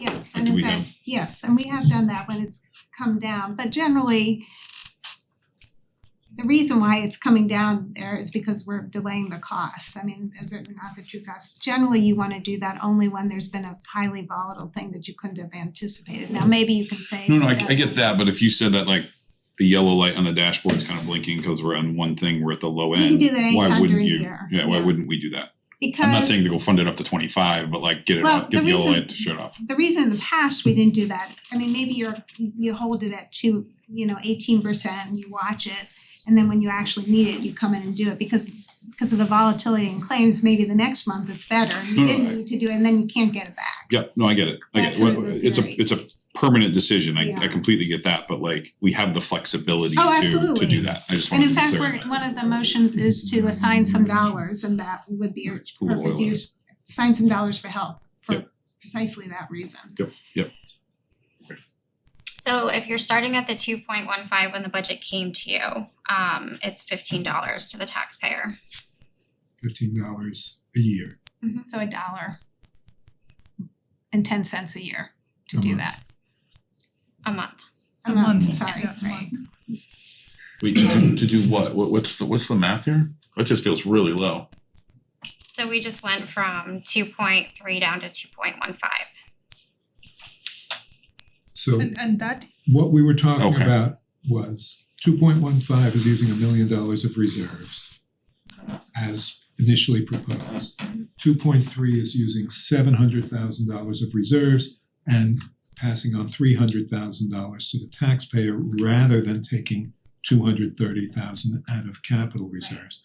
And The reason why this is better is because we had actually reduced the taxes to 2 by by the last motion, so it's just getting us back to the 215.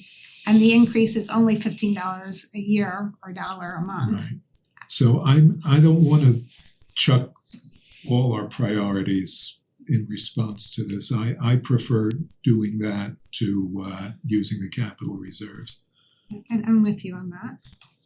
I thought that Lisa, you just talked us into saying capital and reserves was a good use for these, because these were like capital and reserve No, type I expenditures. actually, we could do that, capital for capital reserves, but if we still have a goal of increasing cash for capital and getting to squadron, we should keep this in. Okay, And for only $1 a month, I don't know, it seems like, let's not slash all our so we end up at priorities. 230 or we end up at 215? With this scenario? 230. Is Q up to date, which is the fiscal 27? I've lost track a little bit of how the feathering was going in, and if we're looking at a nicer O, is Q with the same logic? So Q is with no feathering. So let me and that gets us to what percent the following year? 4.5 or something? Yeah, 4.8. So I would say, every year we can look at how to use the resources of the town. It doesn't have to be, if we do this year, we must do this next year. And a different board might come in and say, I would never do this, or I'd prefer to do something different. So at this point, And if our health experience 2 years from now is still bonkers, we're going back to collective bargaining and we're putting something really big and ugly on the table. By necessity. Right? It happened to me personally, right? Like I changed jobs and was quoted $43,000 to insure my family. oh my goodness. Yeah, it was nuts. Thankfully, there's this thing called the ACA that had a much better opportunity for me. For now. I mean, one of the things I didn't notice, Knocking on wood. the Department of Labor for the state of Connecticut, our unemployment just jumped to 4.6. So, the economy is shifting. I think a 2.3 is a responsible budget in this circumstance. Is this a perfect budget? It is not. But is it a budget that we could put forward to the public and let them decide to fund the things that this community cares about? I think it is. I don't know. Other thoughts on that? When you add the fire onto the 2.3, it still keeps us inside of 3, I think, is that right? So I think we were at like 2.6 with the 2.15.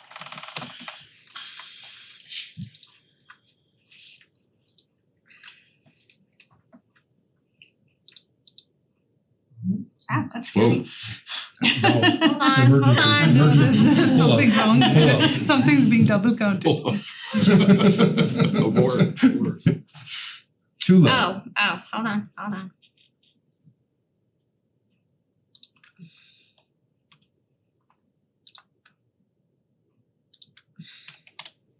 There you Almost had to pull the ripcord. go. And Have to we, I be think we still have to careful. add 0.15 to this though, right? Cause this started with the 2.15, Yes, so it would be like 2.78 or something. yes. Okay. Which one will be 2.78? This This should- this I year? think this is the old 2.15 going to 2.63 with the fire. And I think if you Yeah. started with 2.30, it would go up by the same amount, so it'll just go up to 2.78, I believe, 281. 2.81. And this leaves the health insurance fund at 20%, which is the lower end of the guardrails, right? I mean, it's razor thin. Mhm. D for deplorable. And you're sure you prefer not to move this? I think it's a tough call. How do we look on the surplus right now? 3 million. 3 million. 3 million. But that as a, what's that as a percentage of the budget is 2%? I don't look at the Yeah, 2% of the budget. The chair and I disagree a little bit about that. I think it's I'm very respectful of that opinion, but I think you've got 3 million in the current year and the healthcare spike is in the current year. I just You can always. But is it one way to think about this, and we don't all have to think about it this way, I guess maybe I will, is we could view the the health reserves is temporarily funding it, and then when we feel really good about the surplus, we can send it over and Exactly, recoup some of it. exactly. I think Amy suggested that as well, that you can make the So that's decision part of later. the reason Yeah. not to fully charge the taxpayer this, and we're only charging less than a third of it. Right, and your discretion to move the funds around later, so I agree with that, Art, yeah. I don't know, somewhere in here, I think we're getting close to what I think is a good compromise. Yeah. I mean, I'm comfortable with that. Are people, anyone wanna make any changes? I'll defer to you, your experience on motion 5.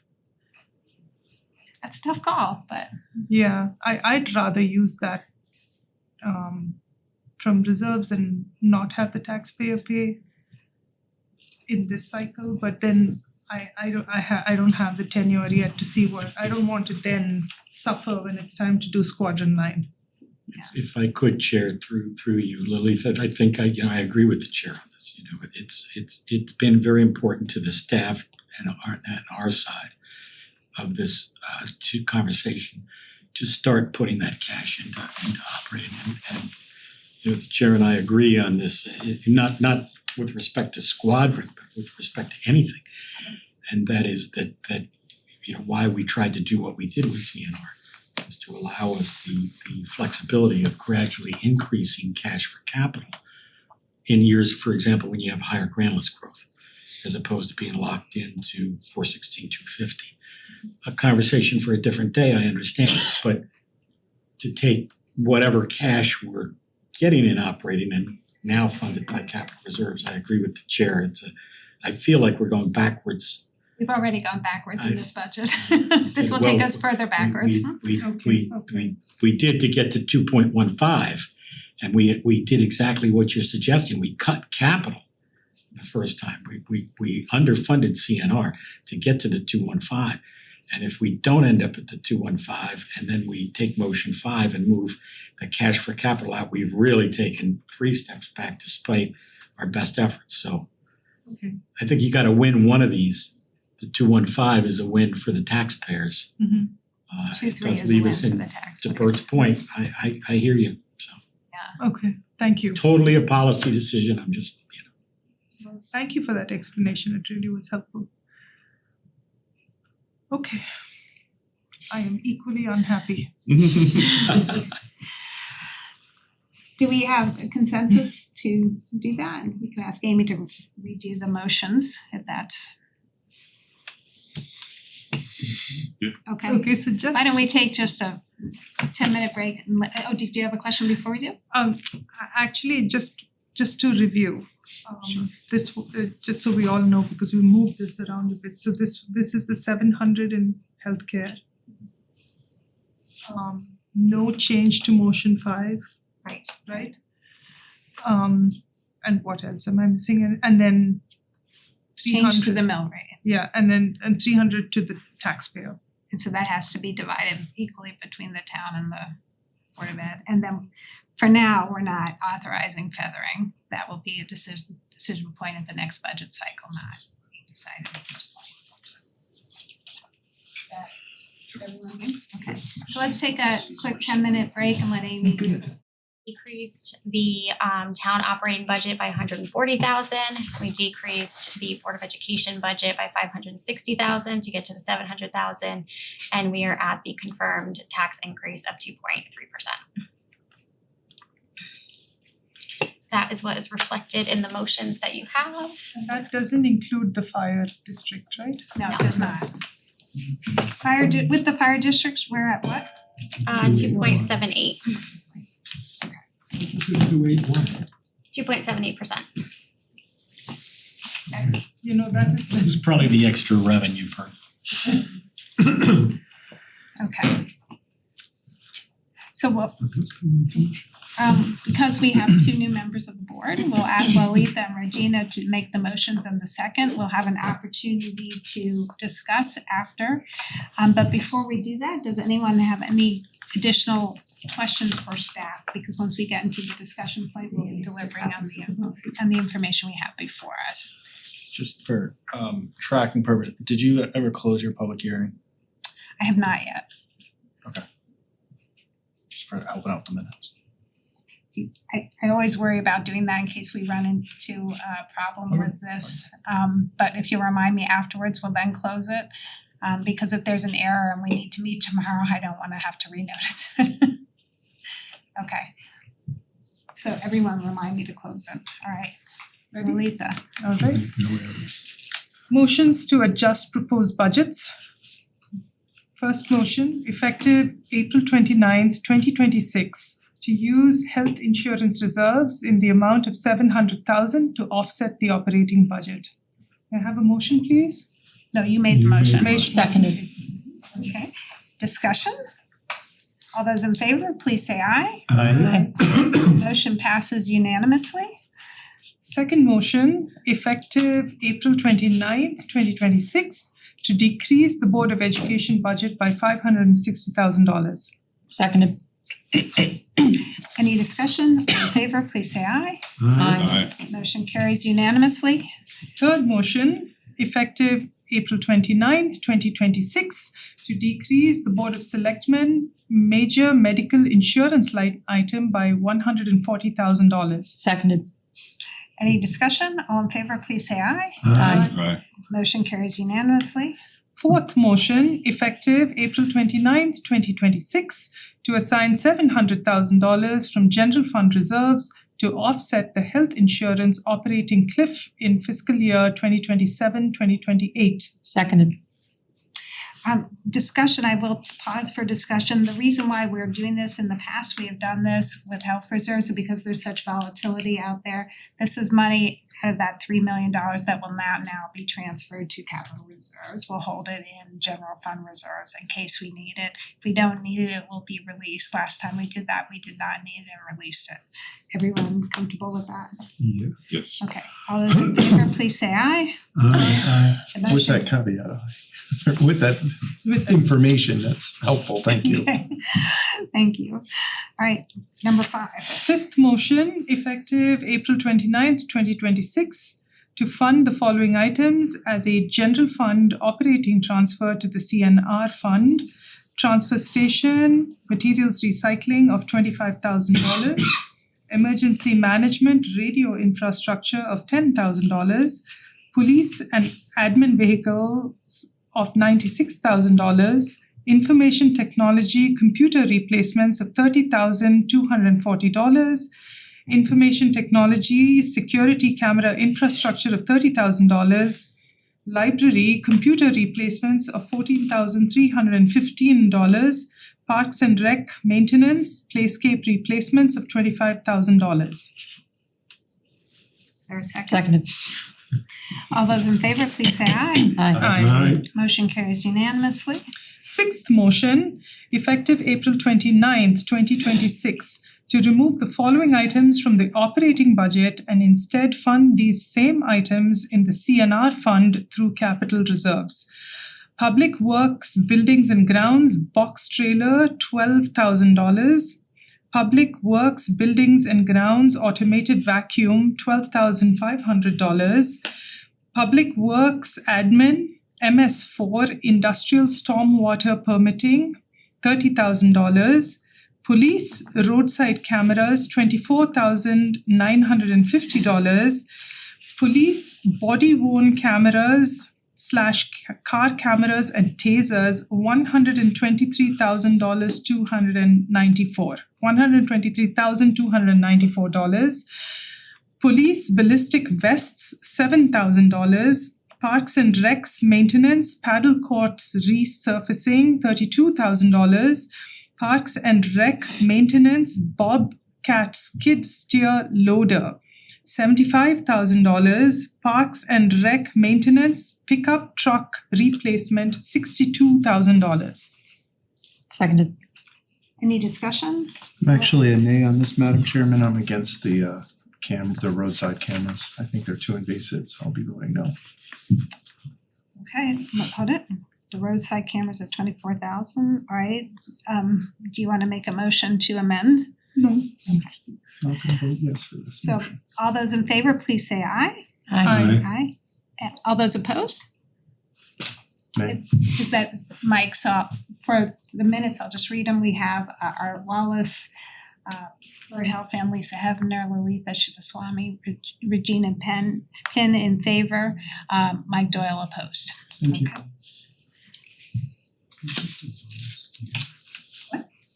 We have to load steer. I don't know. Okay. Number 7. Seventh motion, effective April 29th, 2026, to decrease the operating transfers capital reserve fund revenue budget by $379,244 to reflect the reallocation of funding to the CNR fund. Seconded. Discussion, this is just in addition to the motions we made above, it just cleans up all the items. All Okay. those in favor, please say aye. Aye. Any opposed? The motion carries unanimously. Okay. Okay, next one. Amy, I just wanna confirm this is the most really important number. We got this one. You guys are 100% sure on that one? Okay. All right.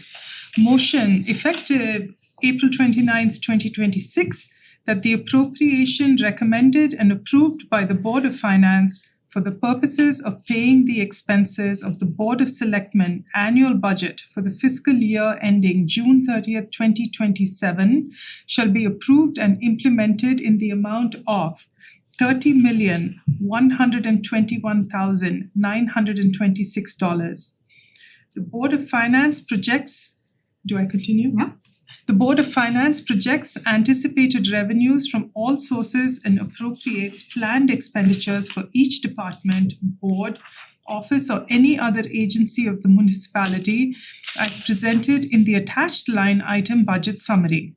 Further, for the purpose of approving departmental supplemental appropriations in accordance with the Town Charter, Section 809, and transfers between departments in accordance with the Town Charter, Section 812F, individual Board of Selectmen departments are defined below. Department: Town Manager, Human Resources, General Government, Legal and Health. Appropriation amount $1,345,742. Department: Board of Selectmen Community Service, $58,842. Department: Boards and Commissions. Appropriation amount $128,064. Department: Parks and Rec. Appropriation amount $1,466,093. Department: Election Administration. Appropriation $227,000. 227. 227,000, thank you, Madam Chair, $888. Department: Town Clerk, $317,722. Department: Regional Probate Court. Appropriation amount $13,831. Department: Finance and Board of Finance. Appropriation amount $751,933. Department: Tax Department.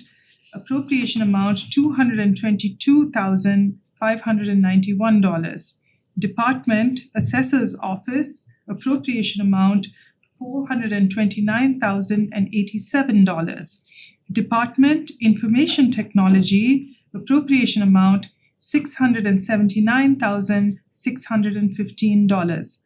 Department: Planning and Building. Appropriation amount $803,292. Department: Police, appropriation amount $6,965,304. Department: Public Works, Engineering and Transfer Station. Appropriation amount $5,419,628. Department: Community and Social Services. Appropriation amount $751,507. Department: Library. Appropriation amount $1,874,245. Department: Employee Benefits. Appropriation amount $7,713,419. Department Insurance appropriation amount for $543,127, and transfers appropriation amount is $409,996 for a total amount of $30,121,926. Uh, I enthusiastically second that. question, Amy, I thought we were using 900,000 for debt service, are we not? You want to do the next one? Yeah, you've done In Sure. transfers? a bunch of numbers. Share the hazen. Oh, you did this one. I should have turned pages. I'll get it down to here and keep you fresh. for Which this. line item is that, Chair? Yeah. It would be in the last line above the 30 million. Oh, the Transfers, yeah, it's showing 409, but we used Oh, this is the expenditures, so the 409 it's in the yeah, it's in the revenues, okay. revenues. and the 409 is for I'll what? hand this one to you. 409 That's fine. And then Let me just take that. That's possible. Take it. it includes your contingency reserve, your vacancy rate, the money that comes in, the money that's expended to the Simsbury Celebrates Fund, the Youth Service Bureau, Athletics Field, the CNR payback, and the Simsbury Farms contribution. Alright, We Motion. haven't voted on that motion. we haven't voted on, have we voted on this yet? Not yet. okay, All So those- I think we have a motion in a second. We have that. wait, so the CNR, the traditional payback, shouldn't that be It's always 46? been in transfers.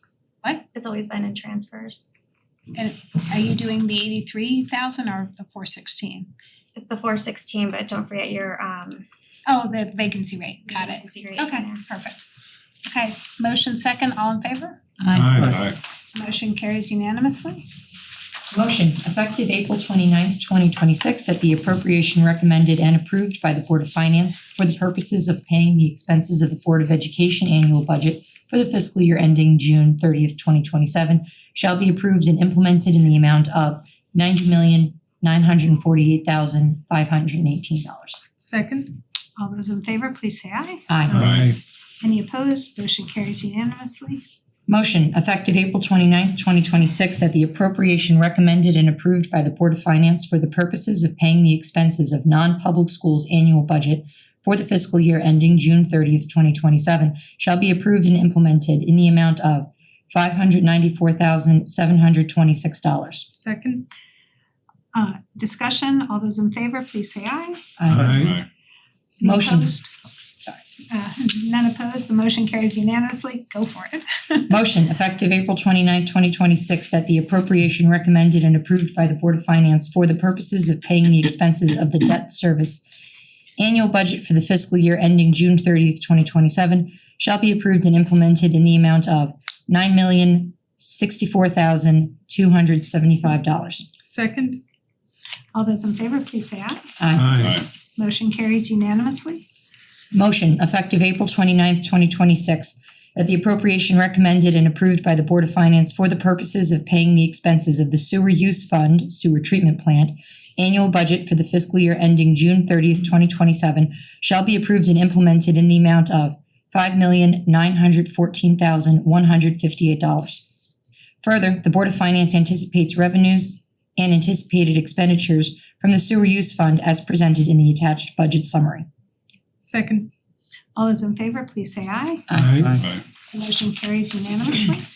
Motion, effective April 29th, 2026, that the appropriation recommended and approved by the Board of Finance for the purposes of paying the expenses of the Parks and Recreation Special Revenue Fund annual budget for the fiscal year ending June 30th, 2027, shall be approved and implemented in the amount of $3,032,783. second, There's something on the other one too. Oh, Continues on the next Further. page. further, the Board of Finance I withdraw my second, continue. anticipates revenues and planned expenditures from the Parks and Recreation Special revenue fund as presented in the attached budget summary. Second. Okay, discussion. I did reach out to Melissa Appleby. We don't actually have the Parks and Rec Special Revenue Fund. It's the same as the Simsbury Farm Special Revenue Fund. So for consistency in the audits in future years, that will just be called the Simsbury Farm Special Revenue Fund. We use them interchangeably, but we're trying to use them across documents, the same name. All right, we have a motion and a second. All those in favor? Where is the attached budget summary? The attached budget summary is not here. We will have that. We'll have Amy pull that up in a minute. Oh. But yes. We have a motion, a second. All those in favor, please say aye. Aye. The motion carries unanimously. Should I do this page? And you get to do the grand Nah, I page, got the it. next one? Motion effective April 29th, 2026, that the appropriation recommended and approved by the Board of Finance for the purposes of paying the expenses of the Residential Property Special Revenue Fund annual budget for the fiscal year ending June 30th, 2027 shall be approved and implemented in the amount of $425,450. Further, the Board of Finance anticipates revenues and planned expenditures from the Residential Property Special Revenue Fund as presented in the attached budget summary. Second. Any discussion? All those in favor, please say aye. Aye. Motion carries unanimously. Motion effective April 29th, 2026, that the appropriations and budgets in accordance with town policy recommended and approved by the Board of Finance for the purposes of paying the expenses of the annual budgets for the following special revenue funds for the fiscal year ending June 30th, 2027 shall be approved and implemented in the amounts followed. Fund Dog Park, appropriation $3,222. Expanded Dial-A-Ride, $84,965. Field Maintenance Recreation, $13,436. Library Programs, $27,868. Narcotics Task Force, $15,032. Community Service Fund, $53,925. Police Special Duty, $29,731. Preservation of Historic Documents, $50,651. Town Clerk LOCIP Fund, $90,229. Senior Center Programs, $66,448. Simsbury Celebrates, $30,173. Social Services Programs, $262,665. Town Aid Road, $553,500. Youth Service Bureau, $52,190. Clean Energy Task Force, $4,385. Second. All those in favor, please say aye. Aye. Aye. The motion carries unanimously. Should that have been town clerk? Pardon? Sorry? Should that have been town clerk? Never mind. I'm sorry. I What did missed she her. say? What did she People say? are getting punchy. I Keep missed the going. one. That's why I'm trying to get through. Motion effective April 29th, 2026, that the appropriation recommended and approved by the Board of Finance for the purposes of paying the expenses for the fiscal year 2026-2027 capital non-recurring CNR projects be approved and implemented in the amount of $1,461,049, including $416,250 to be funded by the general fund via the 5-year payback method. $230,555 to be funded by the general fund department line items. $379,244 to be funded by the capital reserve fund. $350,000 to be funded by the sewer use fund. $85,000 to be funded by the golf equipment fund. Further moved that all CNR projects are approved as individual project appropriations capped in the amount listed for each project and financed from the source or sources listed for each project as listed below. Let's go.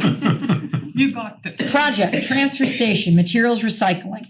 Amount $25,000. Funding source General Fund Operating Transfer. Emergency Management Radio Infrastructure. Funding amount $10,000 from the General Fund Operating Transfer. Police Admin Vehicles. Funding amount $96,000 from the General Fund Operating Transfer. Information Technology Computer Replacements. Amount $30,240,000. $30,240 from the General Fund Operating Transfer. Information technology security camera infrastructure, $30,000 from general fund operating transfer. Library computer replacements, $14,315 from general fund operating transfer. Parks and Rec maintenance playscape replacements, $25,000 from general fund operating transfer. Public Works buildings and grounds box trailer, $12,500 from capital reserve fund. Public Works building and grounds automated vacuum, $12,500 from capital reserve fund.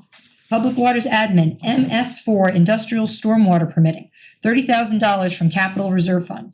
Police roadside cameras, $24,950 from capital reserve fund.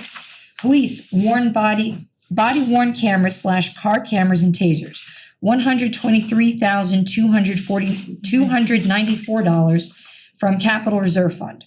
Police ballistic vests, $7,000 from capital reserve fund. Parks and Rec maintenance paddle courts resurfacing, $32,000 from capital reserve fund. Parks and Rec maintenance Bobcat skid steer loader, $75,000 from capital reserve fund. Parks and Rec maintenance pickup truck replacement, $62,000 from capital reserve fund. Street sweeper, $282,250 from general fund traditional payback. Police vehicles, $134,000 from general fund traditional payback. Golf course utility vehicle, $30,000 from golf equipment fund. Golf course Ventrac, $55,000 from golf equipment fund. Plant paving, $75,000 from sewer use fund. HVAC unit replacement, $150,000 from sewer use fund. Sewer lining,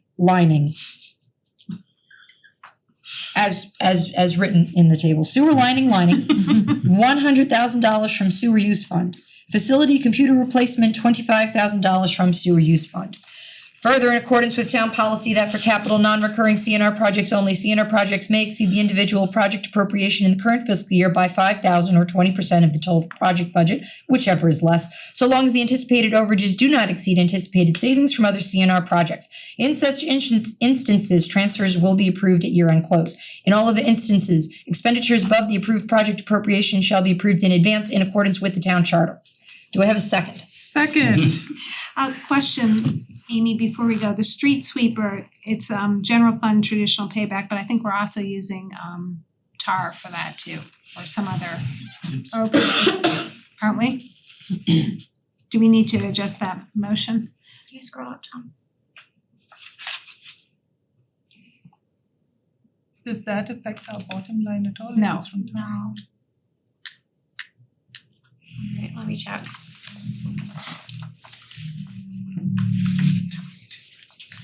Well done. Are you still going to? Do you want Let's me go. to take over? I'm on a roll. Three something. Grit on the Think road that side. post NIPS fund.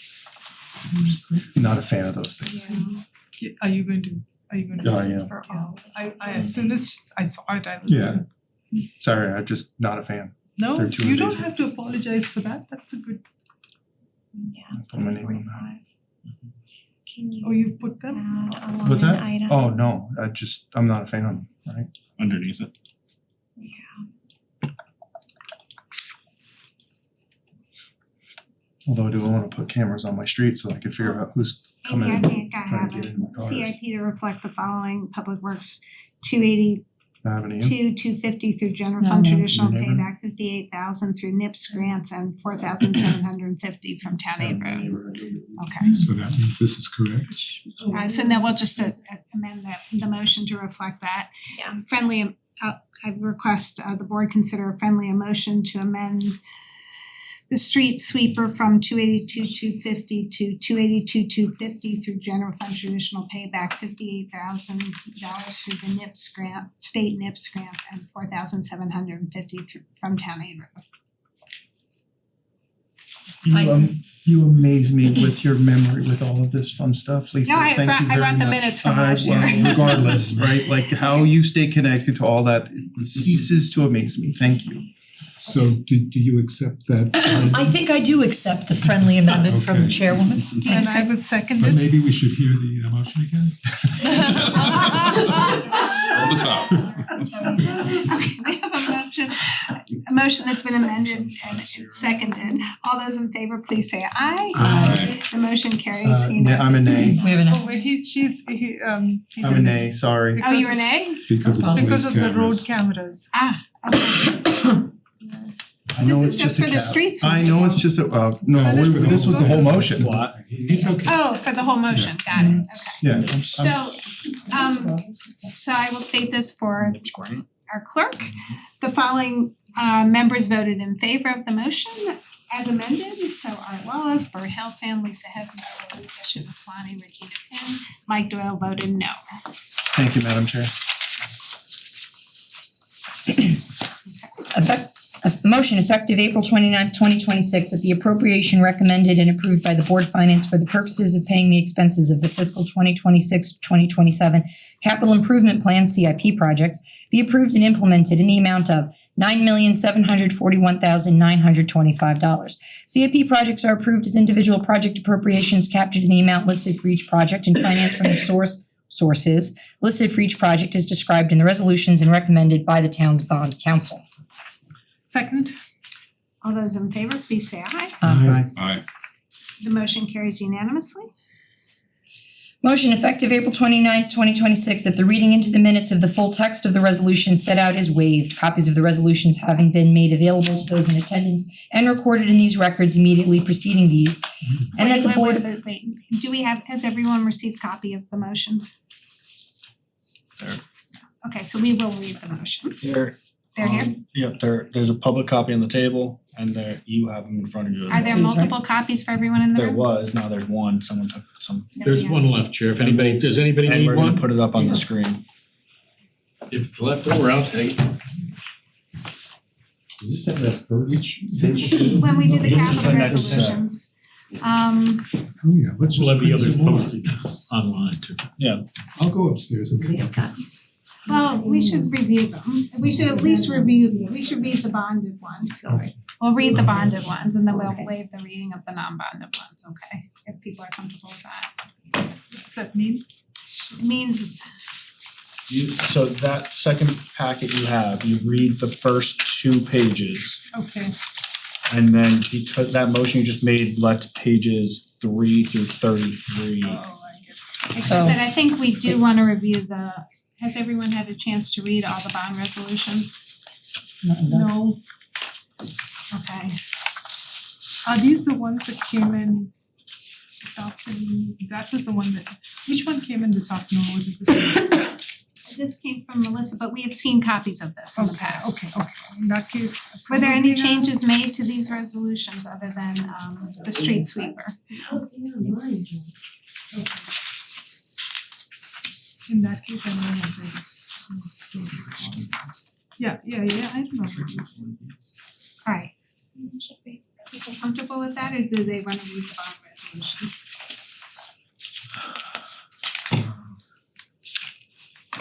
Is there any member of the public who objects to not having a paper copy? Now, these came in last week, correct? I mean, the last time we were here?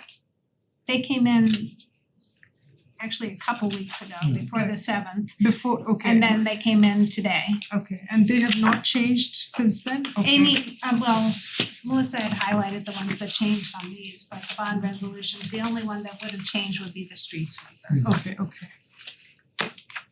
But we'll read those aloud, the first 2 pages, okay? So I don't know if this motion got mentioned at the bottom of page 4. It did not. We didn't get Do you wanna pick up where you left off? You can still. So I'm still reading that motion.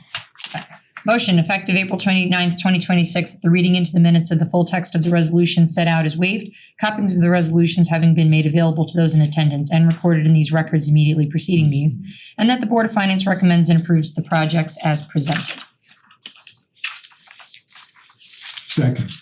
No, second. All those in favor, please say aye. Aye. The motion carries unanimously, okay? It's a big one.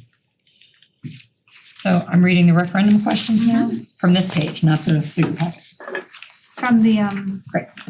yeah, the updated packet. Fiscal year 26-27 referendum questions. Motion effective April 29th, 2026, that in accordance with sections 406 automatic referendum and 808 duties of the Board of Finance on the budget of the charter, the recommended operating budgets will be submitted to a referendum in the following forms. Shall the appropriation recommended and approved by the Board of Finance for the purposes of paying the expenses of the Board of Education and non-public schools' annual budgets for the fiscal year ending June 30th, 2027, be approved and implemented in the amount of $91,543,244.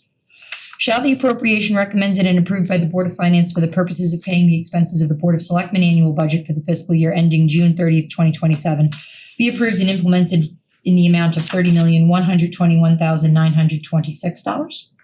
Shall the appropriation recommended and approved by the Board of Finance for the purposes of paying the expenses of the Sewer Use Fund, Sewer Treatment Plant, Residential Property Fund, and Parks and Recreation Special Revenue Fund annual budgets for the fiscal year ending June 30th, 2027, be approved and implemented in the amount of $9,372,391? Shall the appropriation recommended and approved by the Board of Finance for the purposes of paying the expenses for the capital non-recurring, and debt service annual budgets for the fiscal year ending June 30th, 2027, be approved and implemented in the amount of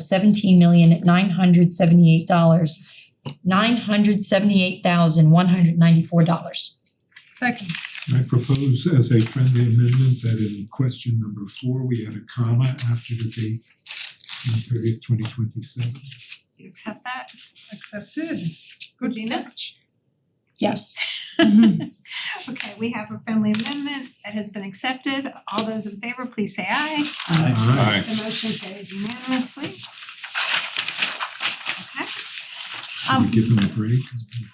No, yeah, well, maybe let Bert read the next one, give you guys a break. One thing, we've been referring to the line item summary, that is the actual budget. It's not what the Board of Selectmen budget is, so whatever is in that budget becomes the actual budget. The reason why that's important is because there are transfers, that's what we'll be referring to. If there's an error in that document, it will need to be corrected either by a supplemental appropriation or a transfer at a later time. But that is actually the budget that is being passed.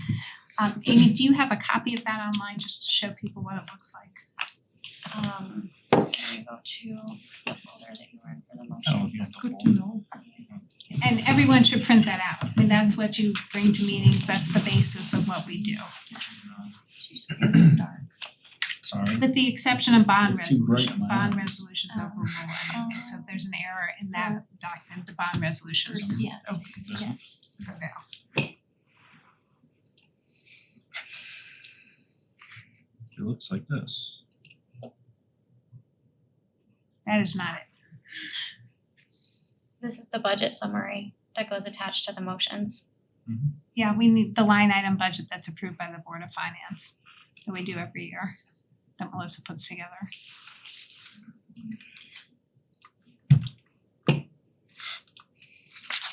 It has every line item on it.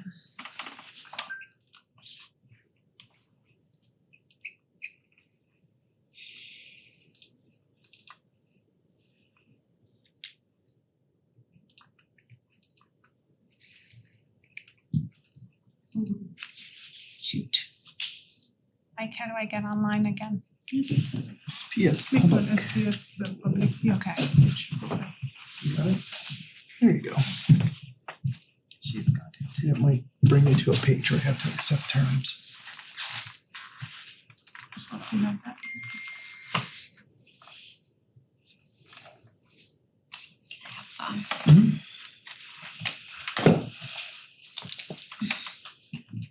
I assume this is what you're talking about that she would print off.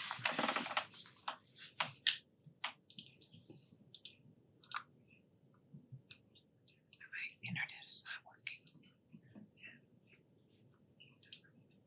So it has the town manager, human resources, et cetera, and it has all of the line items. Is that what you're referring to? Yeah, but that will be changed to Board of Finance approved on the final thing. And then all these, do you see the line items there? The reason why those are important is because technically changes within those line items need to be approved by the Board of Selectmen before they can be expended. Changes in the departments come to us.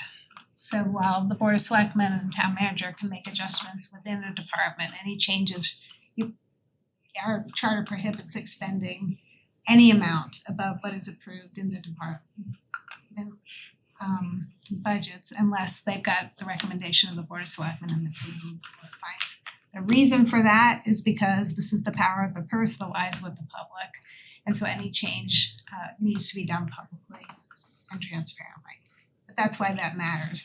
This is the budget we'll use that base off the quarterly reports and the year-end close report. So this goes in the audit as the approved budget. It's nice Yeah. to see all those line items. Yeah, and so, you know, Amy, when we do have that finalized, if I could get a printed copy, that would be awesome. Yeah, so this is the final version. I mean, I can change it to Board of Finance approved, but I don't know if it's been updated entirely by Melissa, but we need to just double check that. okay. Changes we made, so once she's confirmed that. And you'll send it to all of us. I mean, I just did them, but Pardon? I just did them. So like everything Oh, in you here is just what did you've them? approved, yeah. Oh, okay. Yeah, then you can send whenever you're ready, if you're comfortable with it. Put it on the fridge. And that gets posted online too as the Board of Finance budget. Okay. Alright, so These first 2 pages? yes, Bert offered to read those. You guys are great. No, I offered to let somebody else read them. Which means he offered I to think read the them. first motion has already been made and approved about waiving the reading. Resolved that the Board of Finance recommends and approves the following. CIP number, general purpose projects, bonds. Highway pavement management bonding $1,311,267. LoCIP grant $245,233.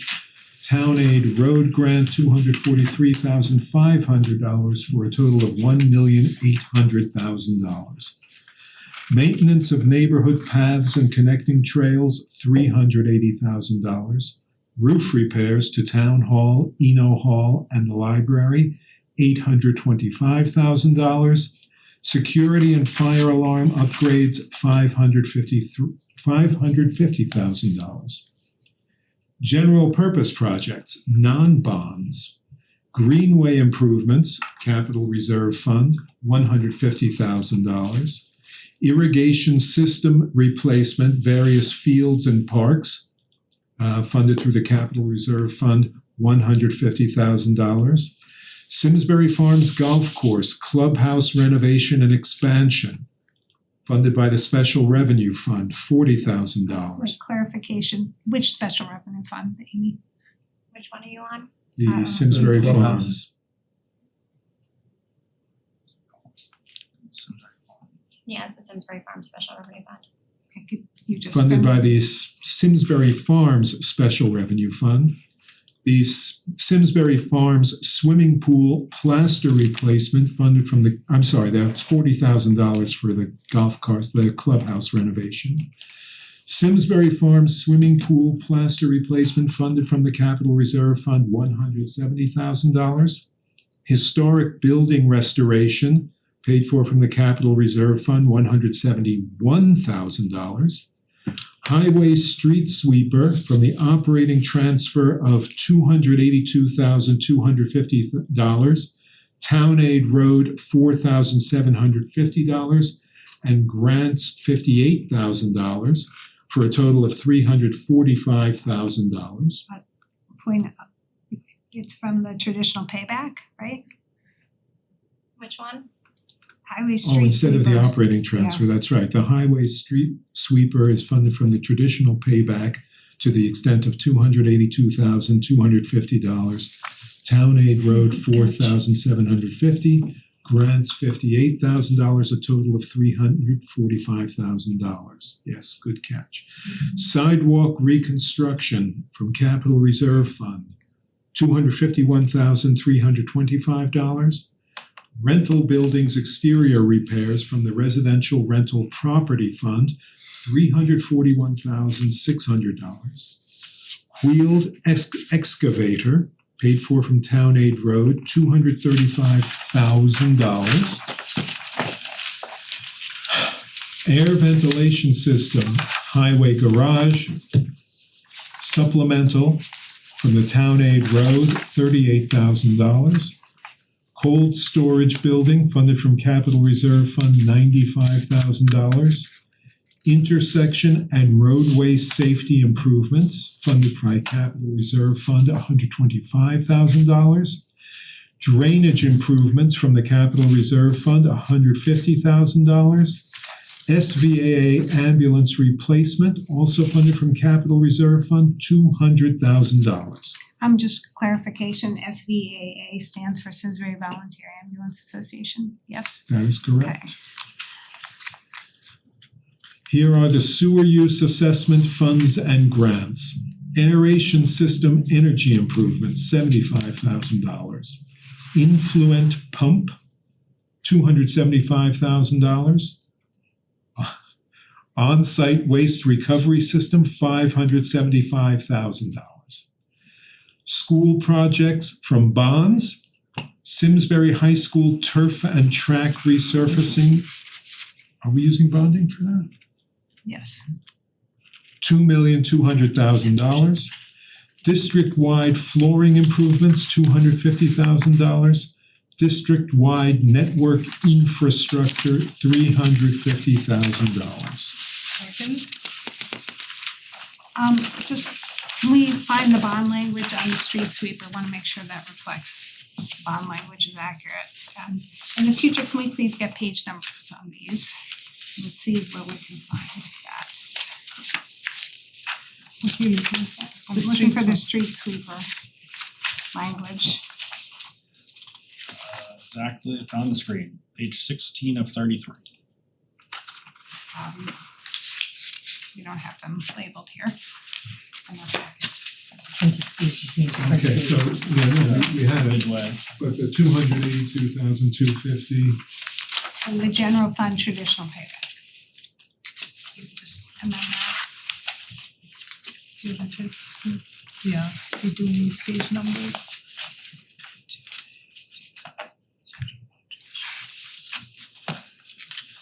And in the text as well.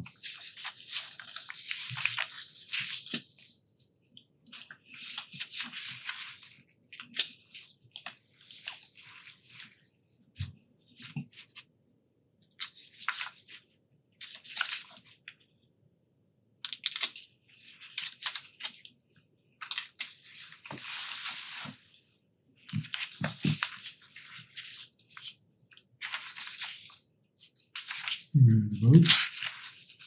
Planning for claims satisfied. 47. Is there anything else? This Town Aid Road. What about this one? Should it say Simsbury Farms? Yeah, on that page, it looks like the text doesn't match the bold. The what?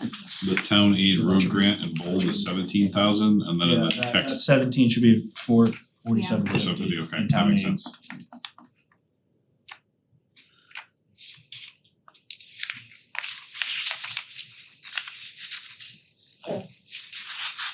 We have that to everyone's satisfaction. Do we need to change this one as well to say Simsbury Farms Special Revenue Fund? Yes, we do. Yeah, and which fund is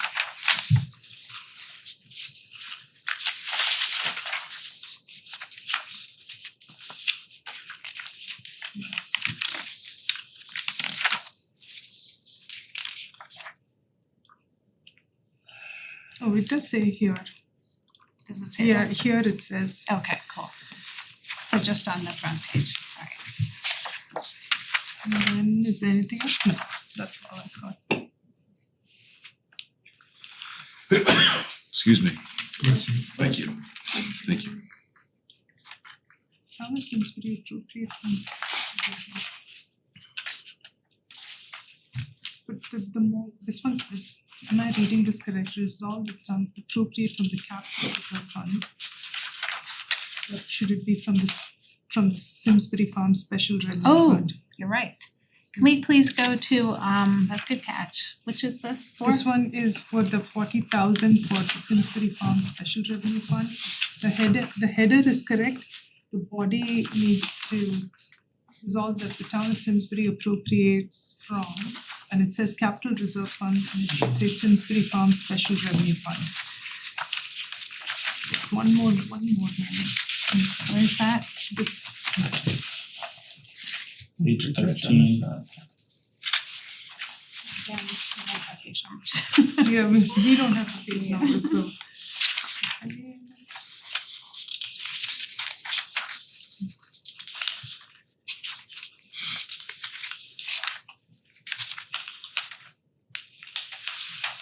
Yeah.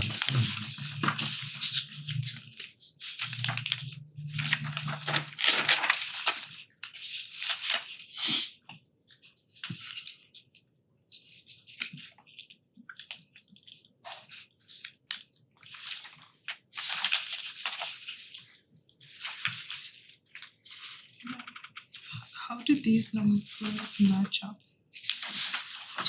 Oh, okay. That's why I like to read them all. They should be the same thing. Do they So match up? this one matches with this, Right? and then authorizing the use of 243,000 for Yeah. LoCIP. No, No, it town doesn't. aid. Oh. Yep, 243,500. Oops, whoops, that's a different number. That's a, so this one goes with this. Okay. Okay, so this is fine. And then, what is this number? And the authorizing bonds and notes.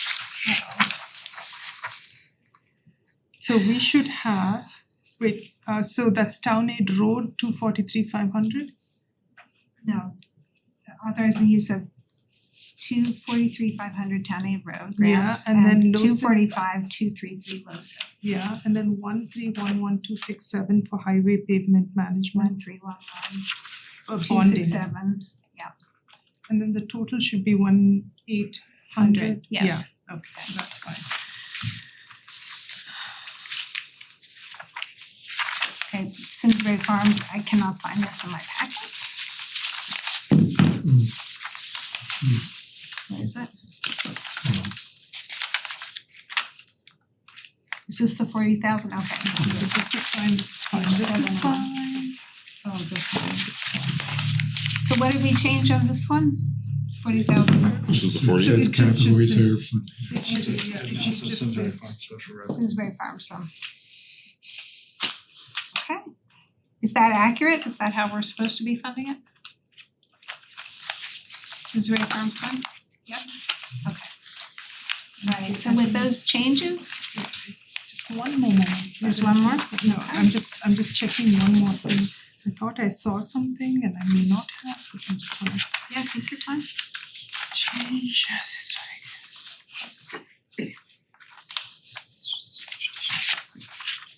Okay, so this has been changed to traditional payback, yeah, and then after this is fund to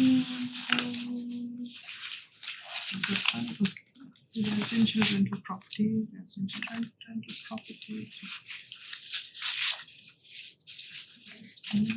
Excavated town road, that is correct. Ventilation, highway, town road. Capital reserve fund, capital reserve fund.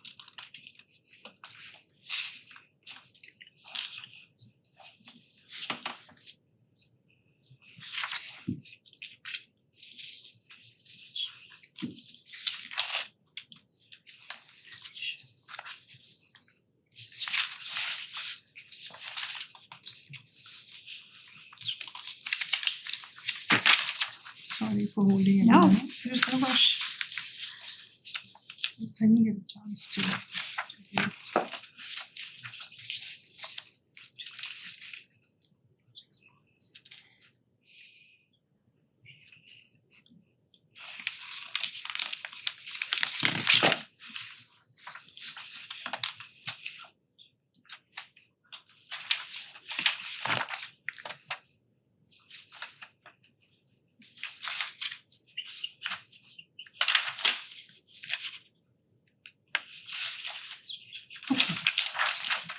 Good, I am good. Okay, so we have a motion, we have a second with the friendly amendments. Which I accept. All those in favor, please say aye. Aye. Aye. Any opposed? The motion carries unanimously. Amy, are there any other motions we advise? I don't think so. I think those were really the only ones that Melissa gave you, right? Yeah, the public hearing. Whenever you're ready, Chair. Good catch. Thank May I- you. May I have a motion to close the public hearing? Second. I need the first. So moved. Second. All those in favor, please say aye. Aye. We have a budget. Thank you, everyone. We need a picture. Oh, we do need a That's picture. right. Do we what's on the agenda, are there any minutes to approve? No minutes to approve right now. Can I ask for our next, an agenda item for the next meeting, could we talk about I got some feedback from the public that at some of the budget meetings, it wasn't clear at what point the public was able to participate. So I think it might be helpful in that situation for us to have a defined standing meeting on the agenda. So we can talk about that. Not right Just now. public audience in general. Public audience in general, yeah, giving the public who's not here every meeting a clear chance of when they can get. I have no objection to that. We'll put that on the next agenda. Motion to adjourn. Well, we need the picture first. Oh, do we need a picture? We adjourn and then take a picture. Why don't you also- Oh, well, We should stand around. All right. Can we get one seated and then one standing after you Yes. adjourn? Is that Okay. okay? Wait, can we have a motion to adjourn? Yes, God, yes. Okay. All in favor, please say All right, aye. on three, everybody. 1, 2, 3. Over 40 years, SCM has been the voice of our town, Bringing us together through local programming, education, and live broadcasts. SEM isn't just about television. It's about empowering our community, ensuring our voices are heard during government meetings, and celebrating milestones like our high school graduations. But today, SEM faces a challenge. Our funding structure is based on television subscriptions, and it's no secret people have been cutting the cord. With a shift to internet-only subscriptions, SCM receives less revenue, Even though all our programming is freely available online. We need your support. We need your support. we need your support. We need your support. we need your support. Your donation can make a difference. It will ensure that SCM remains open, Continues to educate our youth and keeps our community informed. Thanks to SCM, I've been honing my creative skills, helping me work towards my college degree. SCM is crucial for keeping our community connected. SCM isn't just here to broadcast local events. They're actually preserving Simsbury's history. Join us in preserving Simsbury's voice. Simsbury's voice. Together we can ensure that SCM continues to thrive for generations to come. Visit our website Or scan the QR code on your screen to make your donation. Every contribution counts. Thank you for supporting Simsbury Community Media, where your town, Your schools And your government come together.